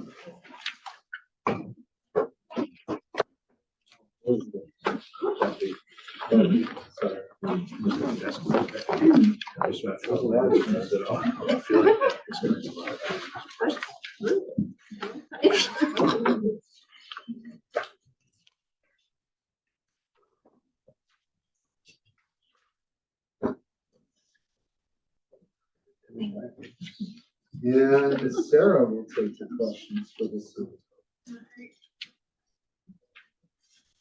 What motivated you to express interest in becoming a member of the curriculum council for our schools? My biggest motivation for wanting to be a member of the council is because I currently have 3 children in the district, and my daughter just graduated, our oldest. I've always been interested in what my children are learning and to be a support for them at home with what they're studying. When my son was in social studies class in the middle school, he had a test the next day and he needed help studying. He brought home a study guide. It was halfway filled. I said, "Where's your book?" He said, "I don't have a book." Like, okay, well, how are you supposed to learn this stuff? And he's like, "I don't know." And he's frustrated. I'm frustrated. We're both stressed out. And it was just an awful feeling not to be able to help your child with something that you should be able to help with. I don't want my children or myself to be in that position again. I met with the curriculum directors and found out that Elkhorn doesn't have a lot of textbooks for many of the classes. And I've been having a difficult time viewing a lot of what my children are learning, except for the learning targets. The district does a great job at posting the learning targets on their curriculum website and in their classroom newsletters, but it's hard to see the actual curriculum, which is the day-to-day activities that help the student meet those learning targets, like the lesson plans, textbooks, articles, videos, vocabulary, discussion, etc. I'm a former special education teacher and I understand the importance of the curriculum. If a substitute teacher was to walk into a classroom for the day, they wouldn't be able to teach the class by simply having learning targets, such as I can demonstrate my knowledge or I can explain and identify the different points of view when reading. I believe that parents should be partners in their child's education, and the school district should come alongside families in helping their children explore and discover all of their unique gifts, passions, and dreams that spin place deep within them. Parents are not able to do that if they're unable to see their child's curriculum. I would like to help to get the unit plans posted for each of the classes so that parents can easily view what their children are learning, which would follow federal, state, and local laws and policies. All right, how do you plan to balance the needs and interests of diverse stakeholders, including parents, educators, administrators, and students? Okay, there's definitely a lot of diverse stakeholders in any school district, and I believe it's impossible to make everybody happy. The best plan, I believe, would be to have a balanced, neutral curriculum that's focused on core academics and to not put one person or group above another. Learning basic knowledge and skills would be priority over teaching social and political ideals. When the focus is on the academics, it will naturally help to keep distractions out of the classroom. Critical thinking should be encouraged. Both sides of an issue should be taught at age-appropriate levels, and teachers' opinions should be left out of any classroom discussion and lessons. Let the children learn how to think, not what to think. Transparency is so important to balance the needs of every parent, educator, administrator, and student. And having open and honest discussions with these stakeholders will help to make sure that the curriculum can best support the education of our children. How do you believe we can best support teachers in implementing and adapting curriculum materials to meet the needs of diverse learners? I think that the best way to support the teachers was allowing them a lot of time to work together and to collaborate together. And this is probably something I'm sure that you're doing already now. But just also giving parents time to collaborate more with parents so that they can determine how their child learns best. All students learn differently and they have different learning styles and they learn at a different pace. And I know all the teachers know that very well. We're so fortunate in our district that we have so many wonderful and experienced teachers who would be a valuable resource as a mentor to the newer teachers and to each other. Allowing teachers time to collaborate together and more time to work with parents will help them to dig deeper into the curriculum and to tap into all the kids' unique abilities, strengths, and weaknesses. They will be able to find ways to differentiate the curriculum in ways that perhaps they wouldn't have thought of on their own and what will work best for each student.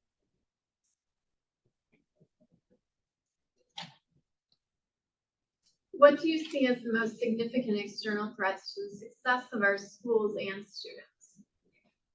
I believe that one of the most significant external threats to the success of our schools and students is administrators and teachers bringing their own personal agendas and opinions into the classroom.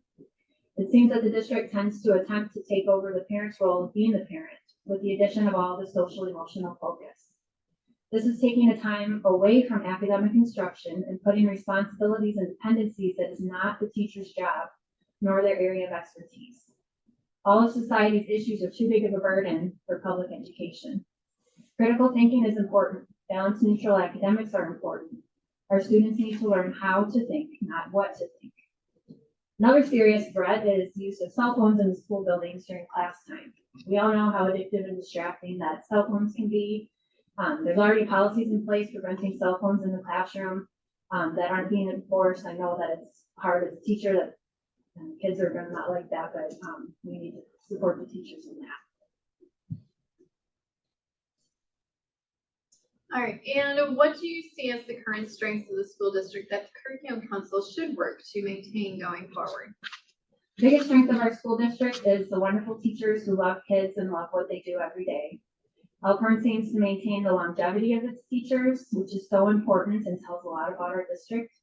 So many teachers are making an impact on the lives of their students now and even years after they graduate. Elkhorn has a reputation of having the best schools in the area, and it's a great place to raise a family. That's why I wanted to move back here with my own family. There's so many different opportunities for students at all of the different schools and the brick and mortar buildings, Options Academy, Virtual Academics, CCA, Sophos, Gateway, dual credits, etc. This community is amazing at coming together in times of need, times of tragedy, and in times of celebration. By being open and transparent with families and involving parents in their child's education, it will help to ensure that this district can continue to educate well and to be a great place to live.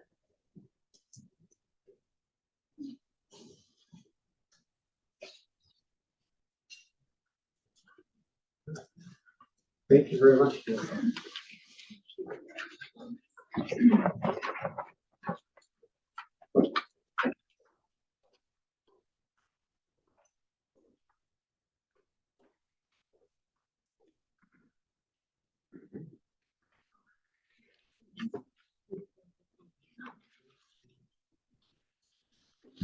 All right. Yeah. Buffy, we are ready to go if you are.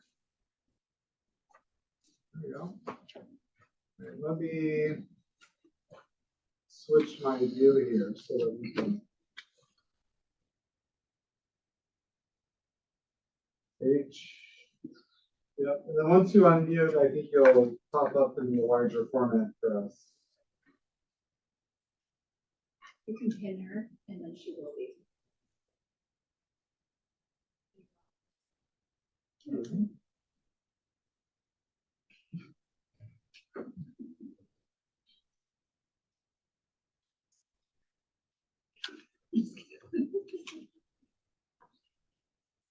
Can you hear us? Yeah? All right. No. We can't hear you yet. She's muted. You're muted. Can you find the little unmute button? Can I do it?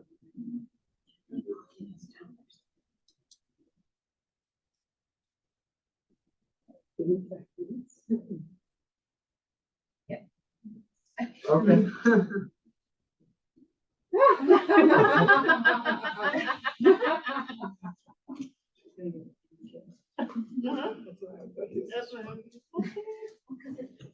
There should be a little red microphone on your screen somewhere, Buffy, and if you hit that.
Can you hear me? There We got you. I had to completely go back into my settings in my actual phone and untoggle the mute microphone. Sorry about that. All right. We got you. And then I just lost my earbud. All right. Can you still hear me? We can hear you even better now. Perfect. Okay. So Lisa has the 5 questions that she's going to go through, and she'll ask you all 5. Fabulous. All right. All right. Question number 1, what motivated you to express interest in becoming a member of the Curriculum Council for our school district? Sure. Well, I would love the opportunity to help our schools continue to grow and prosper, especially with our constantly changing times. I'd want to keep the focus on the true purpose of our schools, which is students first. They should be our number one focus at all times. I think we do a great job already. I'd love to just help carry that along. And with that, to continue to focus on the education and preparation of our students for their futures, get them, even in the elementary school levels, get them ready for their someday.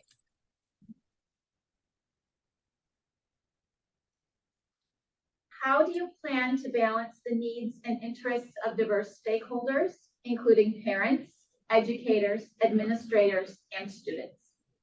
Sure. I truly feel it's important to keep, the number one thing is communication. So much can get lost in translation. But I think we need to keep communication open on all fronts. I'm not one who will shy away from reaching out to an educator or administrator with questions. I do have a history of being in the schools. So I've literally just stopped kids this school year and said, hey, what do you think of this new teacher? Or whatever. Obviously on like a much more flippant level, or flippant level. And coincidentally, I actually just sent a follow-up email to an administrator this afternoon, just because this person never got back to me. And I had other parents reaching out to me within the community, asking me a question that I didn't have an answer to. So I really do think that communication is huge. I also think that it's vital to stay involved in the schools. So my own background, I was at Tibbetts for several years. I'm no longer there, but I still volunteer there. I'm still in the building when I can be, because otherwise it's really hard to understand classroom needs and individual needs without witnessing it for yourself.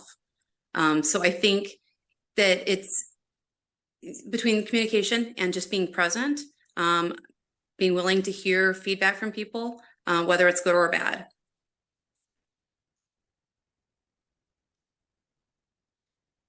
How do you believe we can best support teachers in implementing and adapting curriculum materials to meet the needs of diverse learners?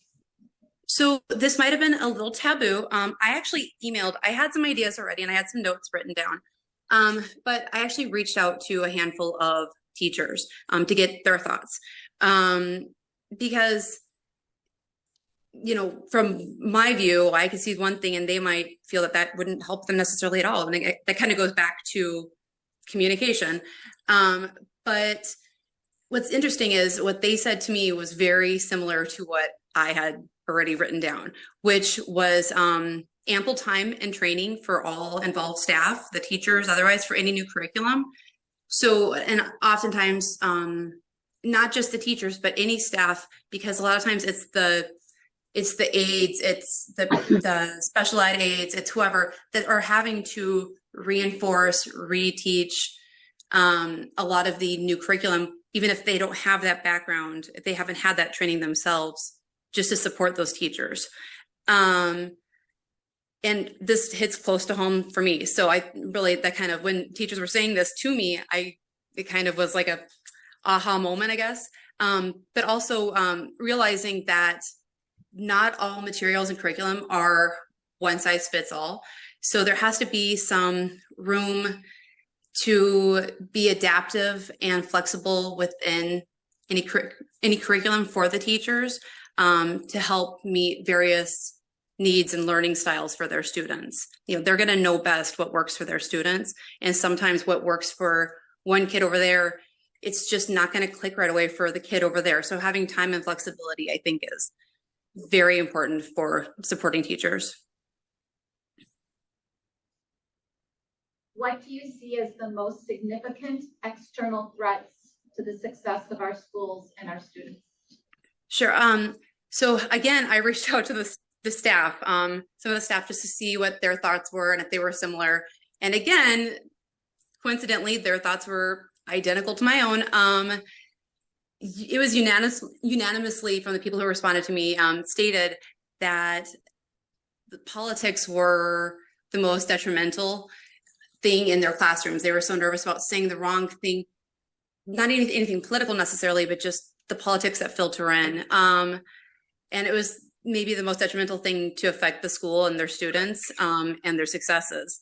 I also feel that the public's dehumanizing of school staff and students, it's caused kind of a ripple effect of kind of snowballing the daily demands of individuals.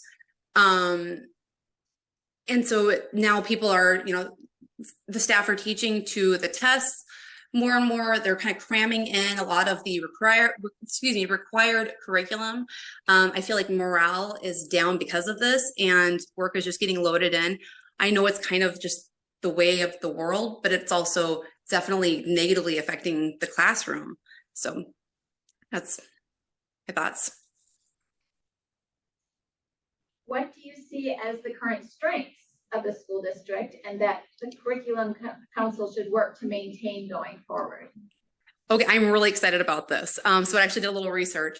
I am finding that, I don't know the exact number, approximately 80% of Elkhorn area high schoolers are earning college credits or taking certification classes while still in school, and that's 9 through 12, which is amazing. I think we need to continue nurturing this and setting our kids up for prosperity. On a personal level, my husband and brother-in-law, they're local business owners. They're fourth generation owners of a manufacturing company in Elkhorn. And I can say with confidence that the increased focus on students studying into the trades is tremendous. It's affecting the morale of the students who might not feel like they're college material necessarily, but it's also feeding directly into the local businesses that are desperate for skilled labor, not just somebody to turn a crank, but skilled laborers and skill sets that they can then later on hone. So I think this is amazing. My own nephew is taking advantage of this right now and taking a welding course through Gateway, and it has blown his mind that he is finding success in this. So I think that is just, I cannot say enough great things about it. I would love just to see us continue to help our kids move past high school and still have success. And whether it's getting college course or credits early on and being able to then later on even save money by not having to take as many courses at Madison or Milwaukee or Whitewater or wherever, but even just those skill sets for the trades, it's tremendous. So definitely that. Great. Thank you so much. Great. Thank you. Okay, yeah, take care. Yep.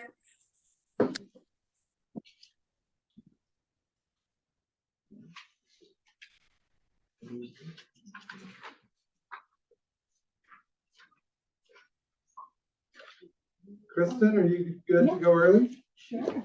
Excellent. Question, what grade level was Buffy focusing at? Elementary and elementary.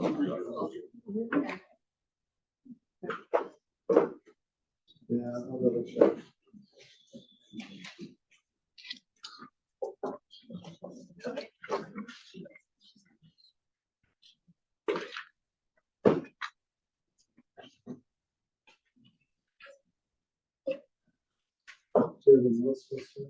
Yeah, every. I feel like her only interest though was elementary. I think, yeah, she only put elementary. Maybe she's scared of middle school. Oh, she did say, just a little, I missed that, I missed it, I did.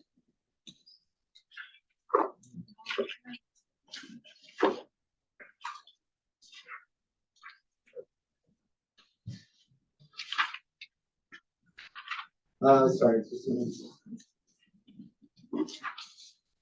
Okay, so it's my turn to ask the questions.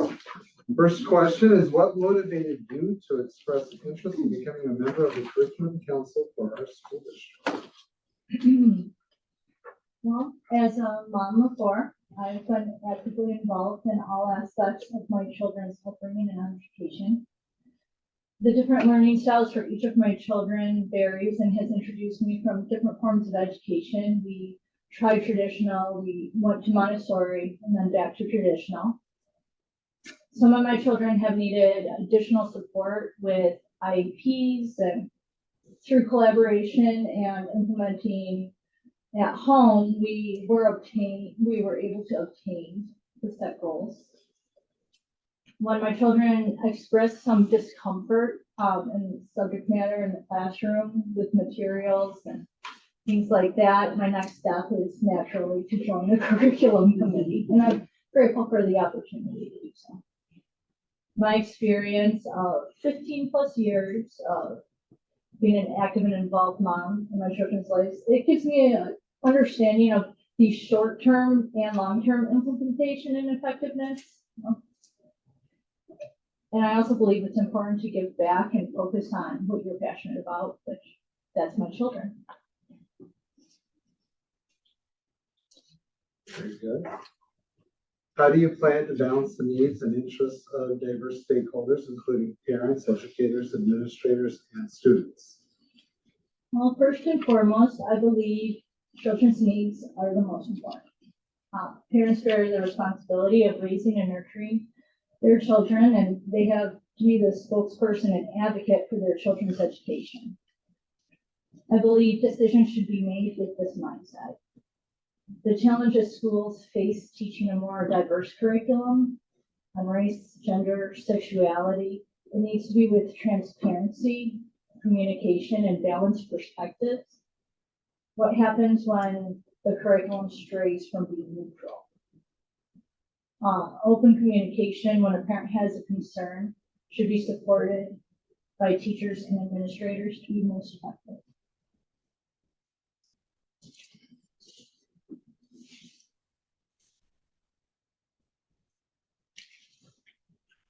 How do you believe we can best support teachers in implementing and adapting curriculum materials to meet the needs of diverse learners? Well, I think we do a good job of this. There have always been diverse learners, and the school district has adapted curriculum to suit many of those needs and interests. From multiple forms of collaboration, group work, individual work, partner work, to different materials and resources, and have links, videos, hands-on things. A lot of these needs have been met, but they continue to change. So with that, my thought would be to assess rather than implement new curriculum every year in hopes of finding a new solution, possibly refocus on positive outcomes and what the common grounds and similarities, successes that they've had with students. Differences shouldn't equate for special treatment or mistreatment of others. Everyone should be held to that same level of accountability. Being clear on standards and meeting grade level expectations is an important foundation for all students to have to be successful in their futures.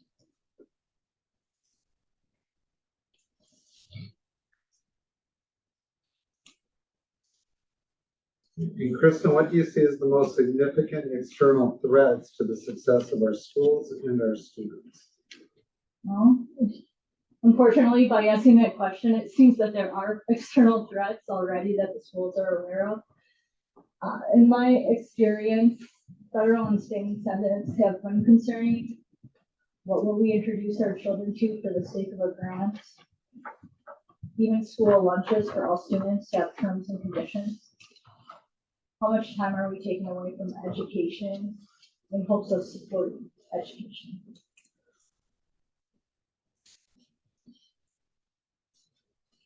All right. And what do you see as the current strengths of the school district that the curriculum council should work to maintain going forward? Well, I think there have been, just listening in a lot of the positive things that outcome, college and career, focusing on what's going to happen, what's good outside of school. And I can agree with all of those things. And, it does bear repeating, but I think we've had a lot of parent volunteers already tonight say a lot of the same things. I believe children perform better academically with parents involved in their education. Parents are responsible for children completing homework and studying for tests and supporting that learning that happens at home too. So I have been provided with learning maps. There's that curriculum website, and it's great. However, still trying to get access to material can be laborious and sometimes restrictive. How can a parent support what they don't know? The success of children come from transparency in curriculum, so parents' involvement can actually help implement curriculum. Parent involvement is crucial for the success of children, and it creates a positive learning experience for everyone. We should continue to make those efforts and strengthen those relationships. Thank you very much. You're welcome. Thank you. And Kristen, just so I make sure you have, let's see.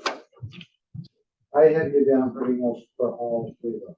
Yeah, it's not more so middle school, but as far as it goes, I have children in all areas of the district. Okay.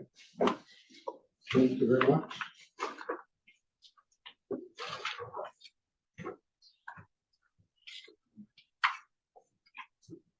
And Jen, we're quite a ways ahead of schedule. Are you good to go? I think so. I know you just rolled in. I know. Yeah.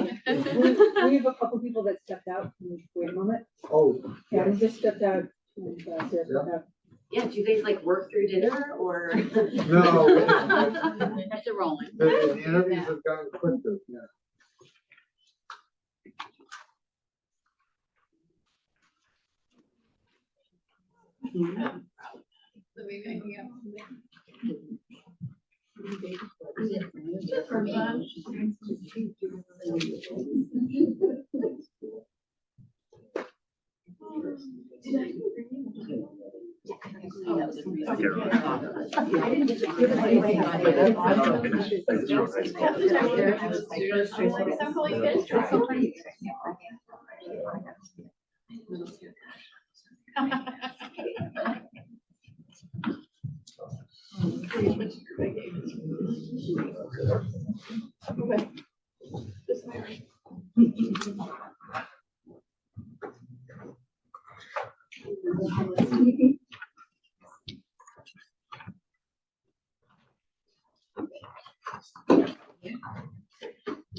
We got it real back, all right? Yes. All right, we're good. Front and center, huh? Yeah.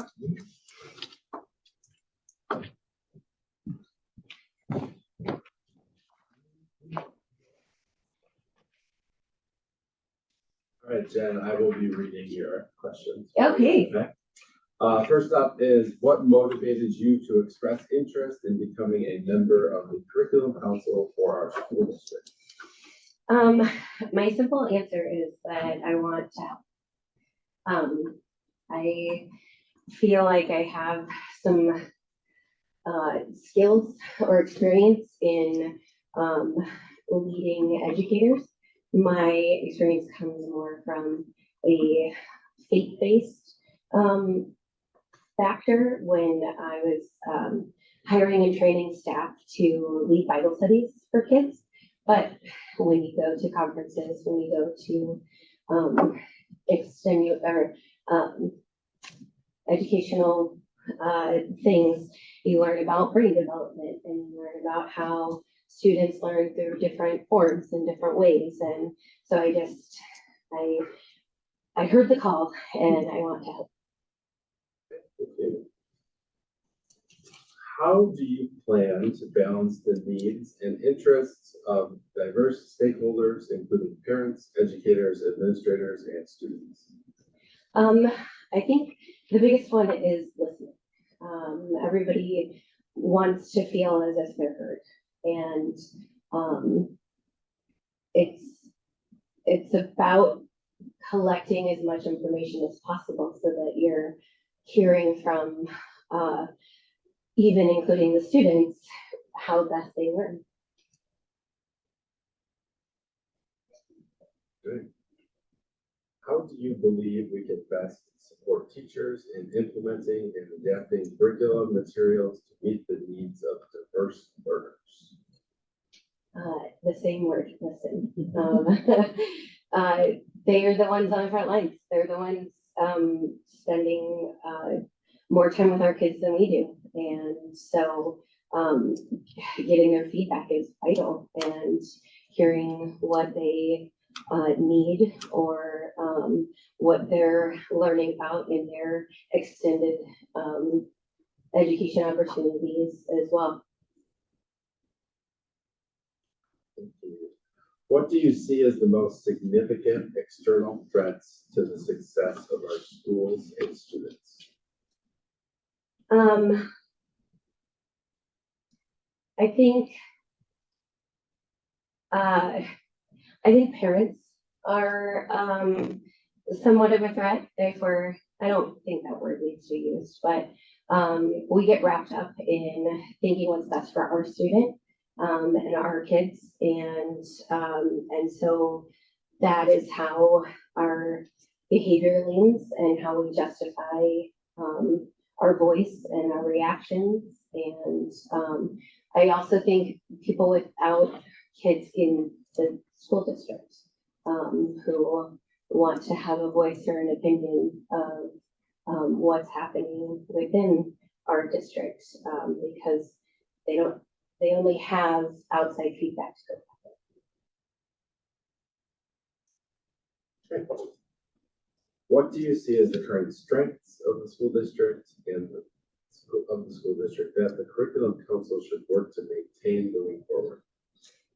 I think that the schools do a really good job of having multiple different learning options, that the kids are given time, they're given different ways to understand materials and to interact with them, to put hands on, or for those kids who can just visualize it and see it. But I think that the curriculum that we offer for the kids is a lot higher than surrounding areas or even states. My husband and I are from Texas, and we had an opportunity to go back to Texas, and we wondered how we were going to enroll the kids in school, because we thought that their educational levels would be higher than what the Texas schools were offering.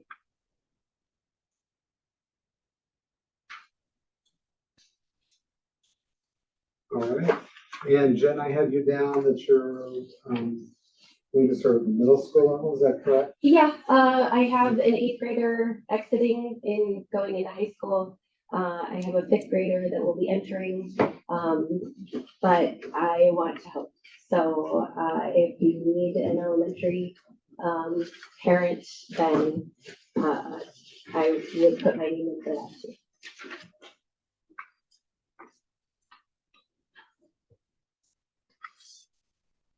All right.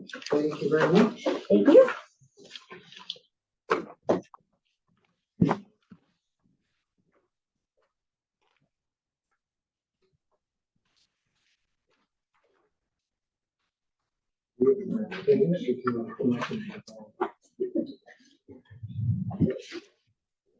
All right, I'm our last interviewee, Nina, is not able to join us. She said she'd shoot me a video if she had a chance. I haven't received the video yet. So I'll have Jody come up and she'll walk through the ballot process. So take your time. I'll pull up this spreadsheet while we're waiting for Jody. I think we'll start with the elementary. Was that your part? Here, go.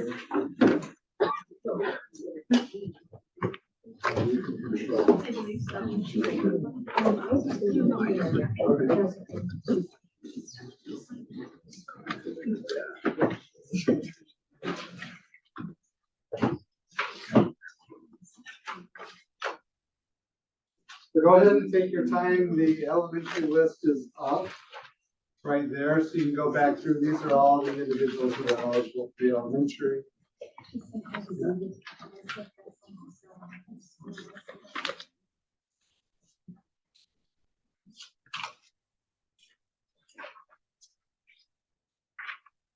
Yeah, I have run those. One of the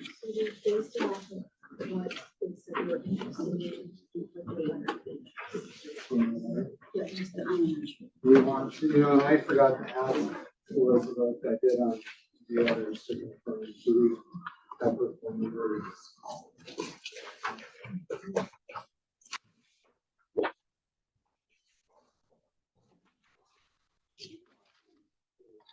I know.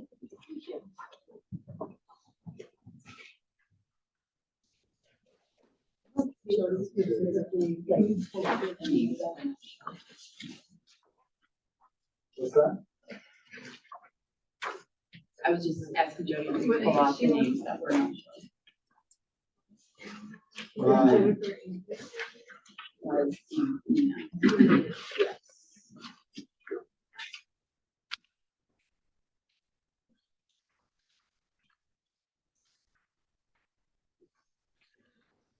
Can you just run through the elementary, middle school, and high school just to see common names? So you can see who's eligible for one, more than one? Yeah. It can't be more than that many. No, there's probably two, but let's see, so. Well, let's see, Jennifer Anderson, she didn't show, so we'll take her out. Right, Melissa Bollinger is eligible for all three. Nina did not show. Elizabeth Gibson we have down for elementary, because that's what she indicated her interest in. She does. specifically named it. She did, okay, and she also has kids at the middle school, so.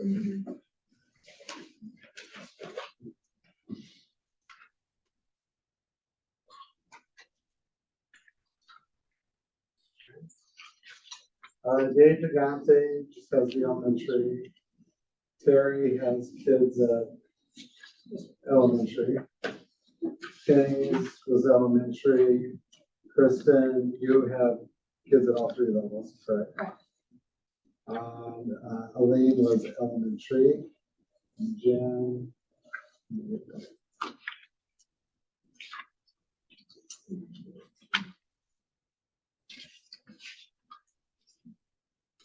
Jen was elementary and middle school.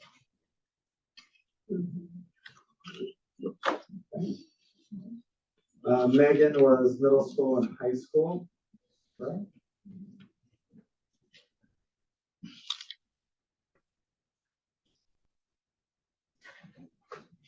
High school.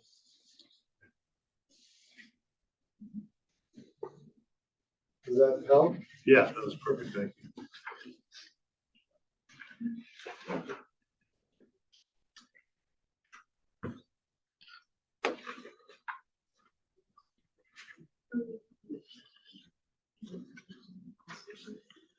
So we'll start at, yeah, we'll start with the elementary.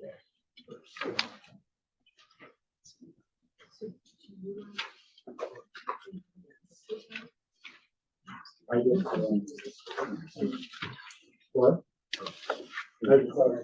It's we're only submitting for the elementary level first. So that way we'll get one selected and then we'll move on to the next one.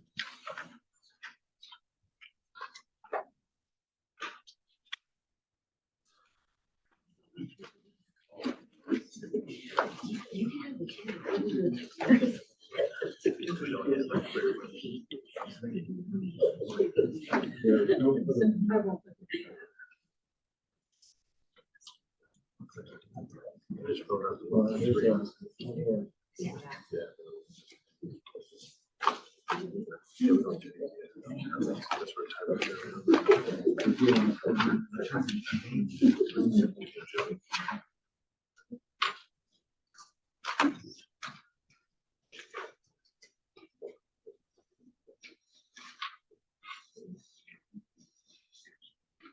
we want to have discussion at all, Jason? Oh, yes, sorry, before you submit those in, yeah, anybody's open to discussion, for discussing on the elementary level.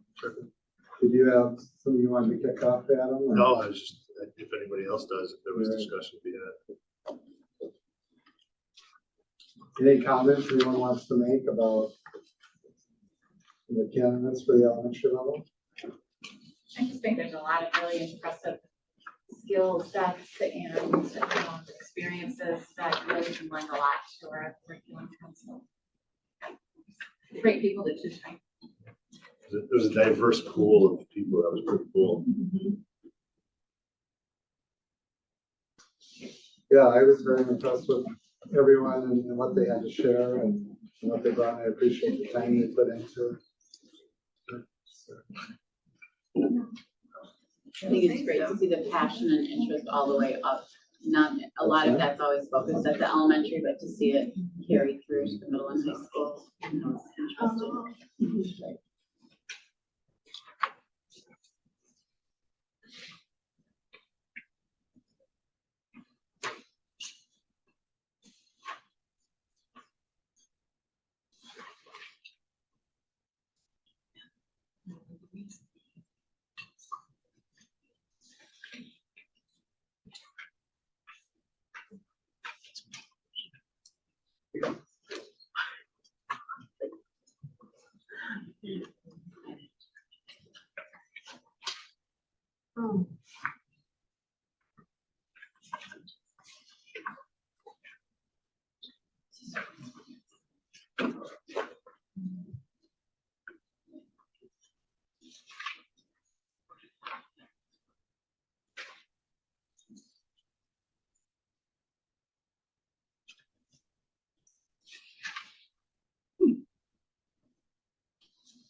Right. Can you imagine? That would have been fun pranking this group. Maybe she visited the district. You could get your photo with her. Representing middle school, high school, and elementary school.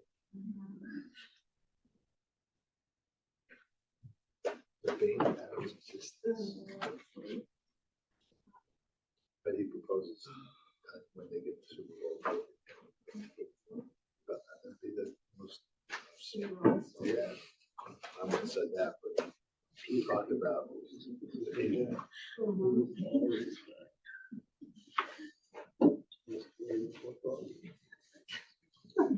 Just see it. Dude, it's infiltrated my being. I want to see the football game. I want to see the commercial. Oh, did you see the Clydesdales? No. Clydesdales are back around that puppy. Now he's a full grown lab. He's got a little starring role with him. I know, I love that. I'm so excited. Yeah, it's out there. I agree.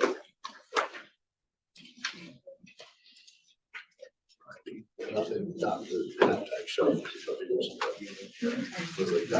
Yeah. Really? Oh, that's cool. That seems like forever ago. I don't even know what about the That's cool.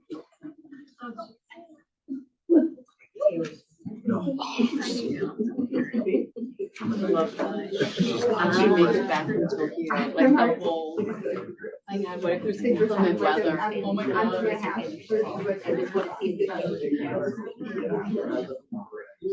read that like. Well, then I'm not working. As you complete your ballot, you can either fold it and pass it over for Jody, or you can just get up and stretch your legs and turn it into her, whatever you want to do. And she'll go ahead and tabulate that.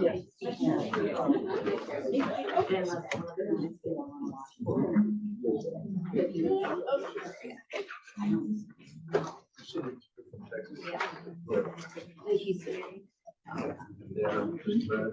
that right? Well, Yes, 6 a.m. flight. I'll be there in the morning.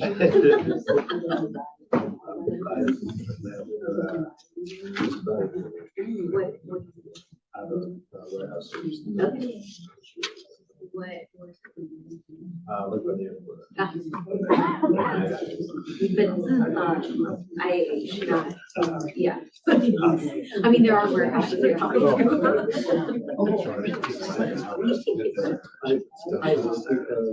Yeah, my parents only got 20 minutes from that age, so we fly and pick them up. But like, I've already took them, like, is the Airbnb ready for them? And you're like, yeah, I think that's it. Yeah, I used to stay up in the spring. Yeah. It's really nice since I was there.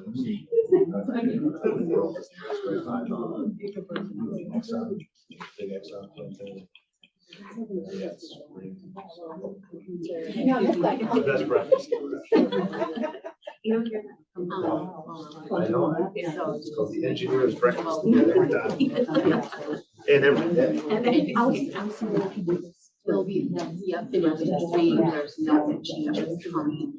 You don't need the $100 add-on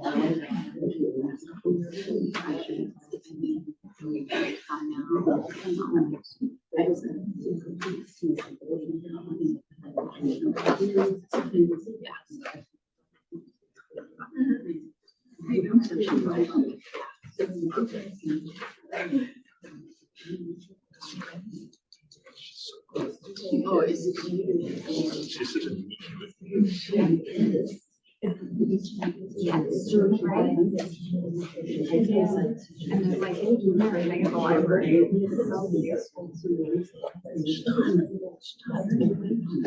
Biology, yeah. Oh, she knows her science, yeah.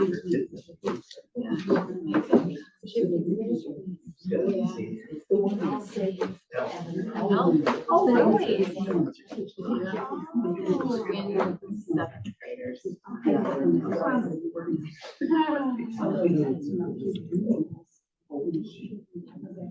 Yeah, he just came back. He did. After Jody enters the ratings from everybody, we narrow it to the top 3. You have a ballot here that says ballot round. We'll put it as just round 1 for the first choice. But we'll also have an opportunity to discuss at that point when we have the top 3 identified if you want to, if there's anything you want to discuss before making that selection from the top 3.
We'll see how it goes. Yeah, that might be Jeffrey. Yes. All right. So the totals that we have, the top three are. So you guys can see.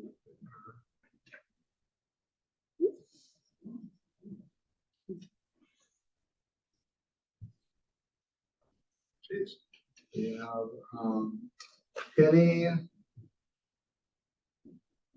Elaine, and Buffy.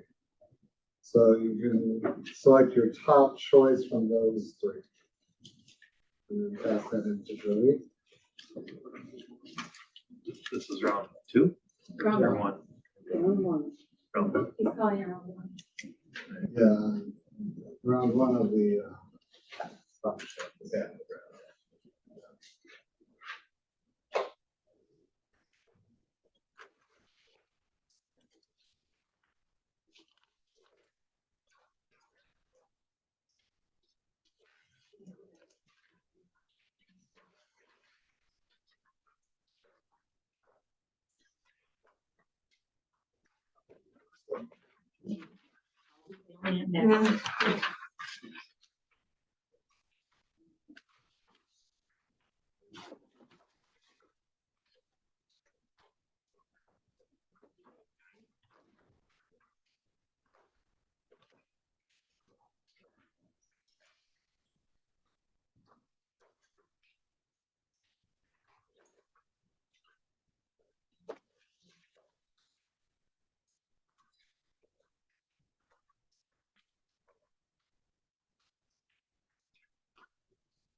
So he has the seat for the elementary level.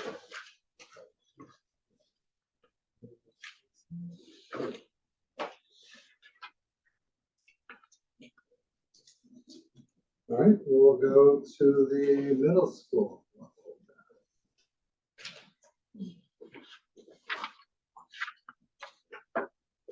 Again, same process, select your top three. Does anyone need a reminder? Let's see. Melissa, Megan, and Kristen are all eligible for high school as well. Those three are eligible for middle school and high school. And up here now.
Oh.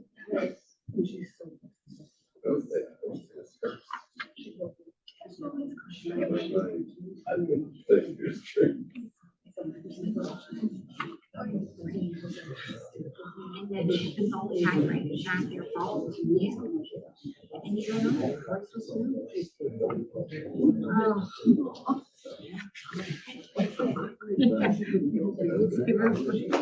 Big for listeners for this.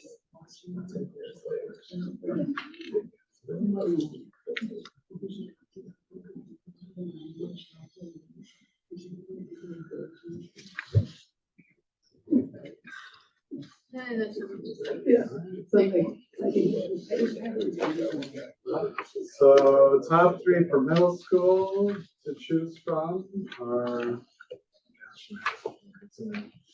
Jen Vox, Elizabeth Getson, and Kristen Perkins. So choose one.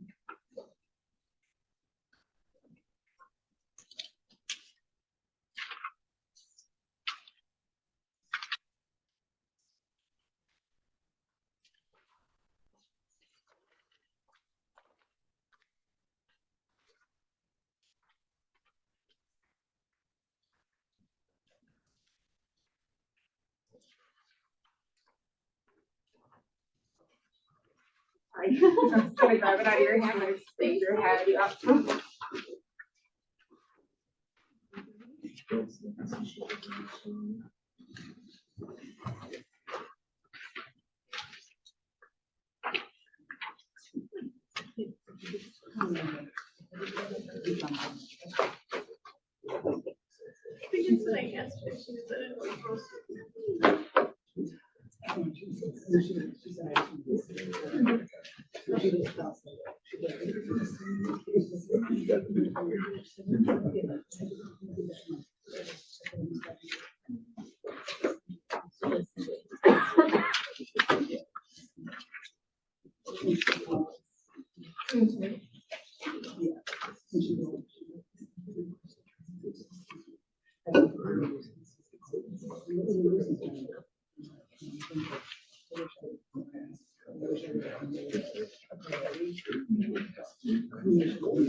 No, that's not her. Like, they want nothing to make it better.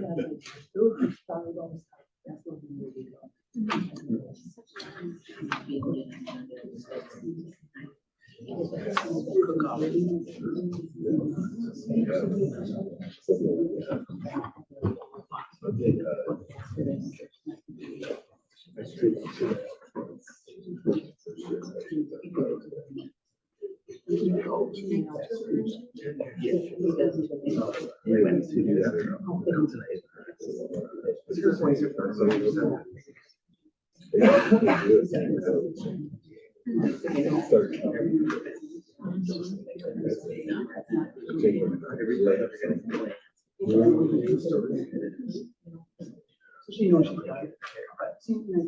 Right. Yep. Perfect.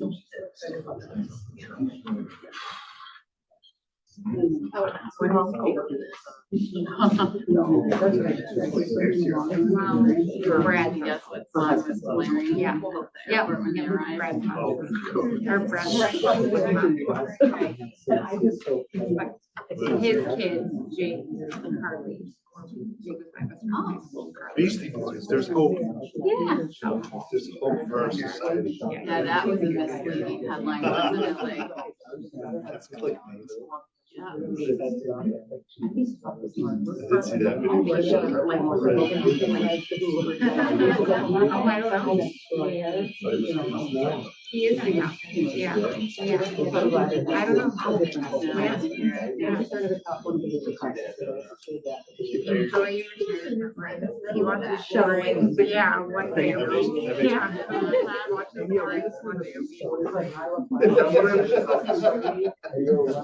I said Sports Illustrated had a very misleading headline. I mean, like Travis Kelce's Chiefs arrive in Las Vegas, just perfect song blaring at the airport. And so we're like, which Taylor Swift song is it? You know, it's not.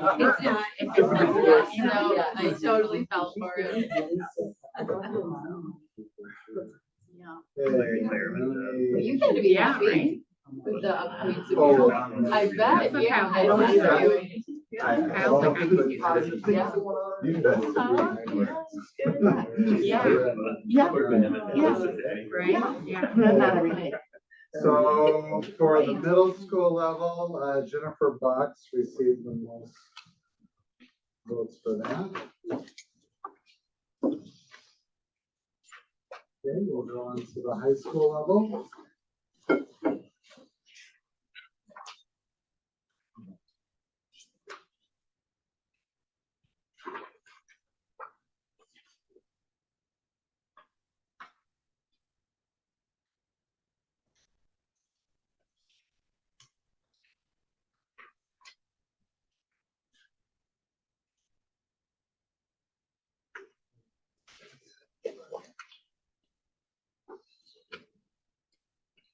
the top three of the four.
Thank you.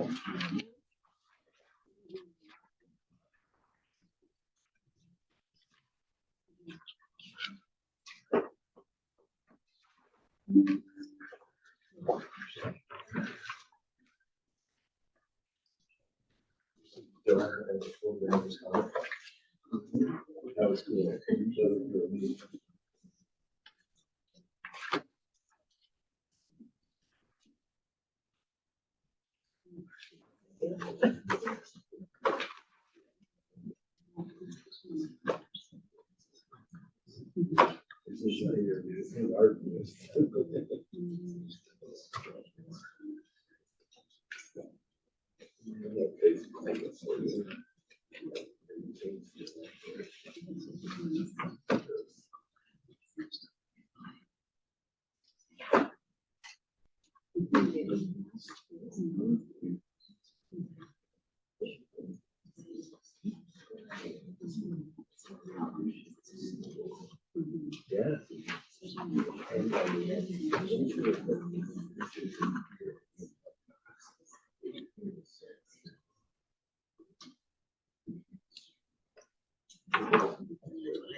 Yeah.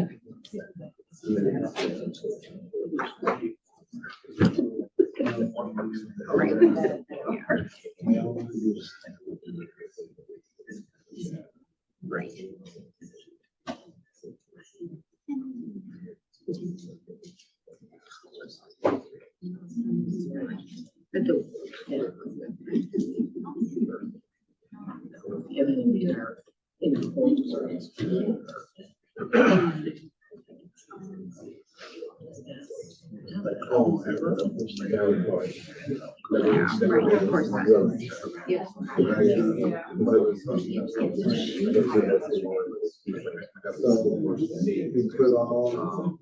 All right, so we have a tie for within the top three. So what we'll do is just everybody can still choose from the top four for your, choose your top one. out of the four.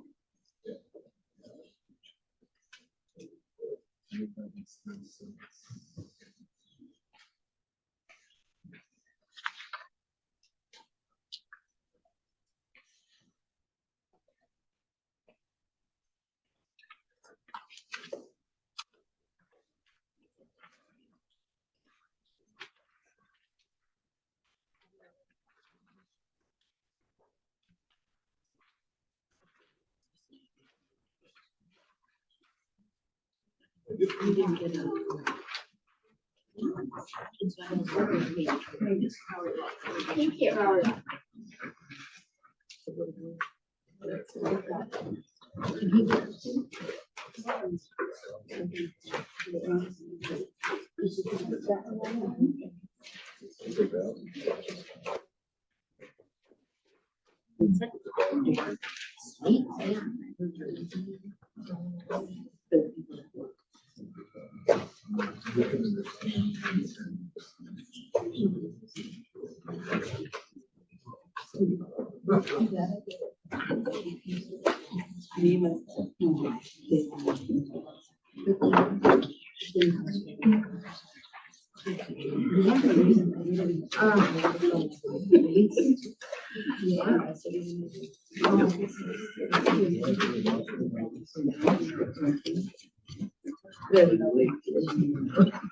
Now it's Greg from Minnesota.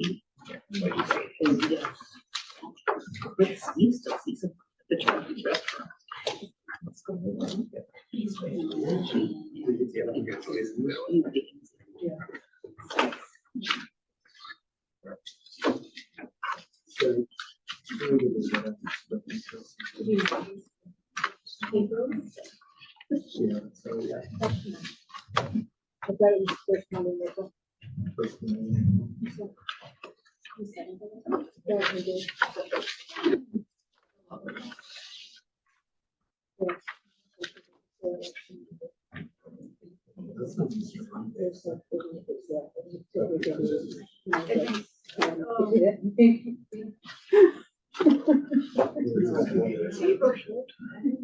We do have school that day. It's like, no. You don't get his birthday. I understand. First. The first is like the third, it's like,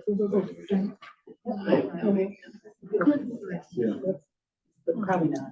I mean, I'm giving myself. At least it's I don't know, I thought, So we had talked about the first Monday. that's, maybe, and maybe that's why I had it in my brain. Curriculum Council at 6 o'clock. Was that a- All right, as Jody is tabulating the final results for the high school, just as a reminder, the next curriculum council meeting, I believe at least what people are reminding me is that it's gonna be the first Monday in April.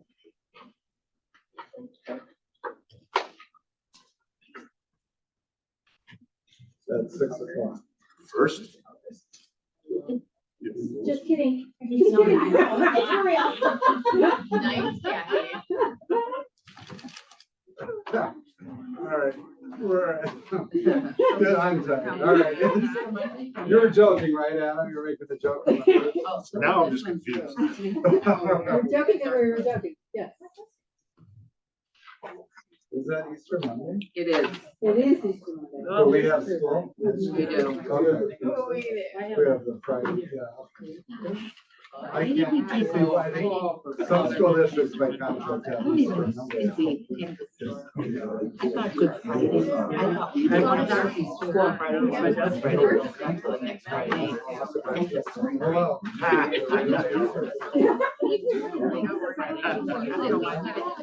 All right, before we go through the real quick, so April 1st, 6 to 8 will be our next meeting. I want to thank everybody who put their names in for consideration. to serve on the curriculum council. There's gonna be plenty of opportunities down the road. They're 1 to 2 year terms. The individuals can stay on for up to 2 years and then it rotates out. And they are all open public meetings, so people, regardless of the results, are welcome to come and participate. This is for the high school, right? For the high school level, Nicole was selected to serve as the representative for the high school level. So again, thank you very much for everyone for all their time and consideration. And Jody will be sure to send out notice tomorrow to everybody. For those that were not able to. Those that stayed on from home, thank you very much. Have a good evening.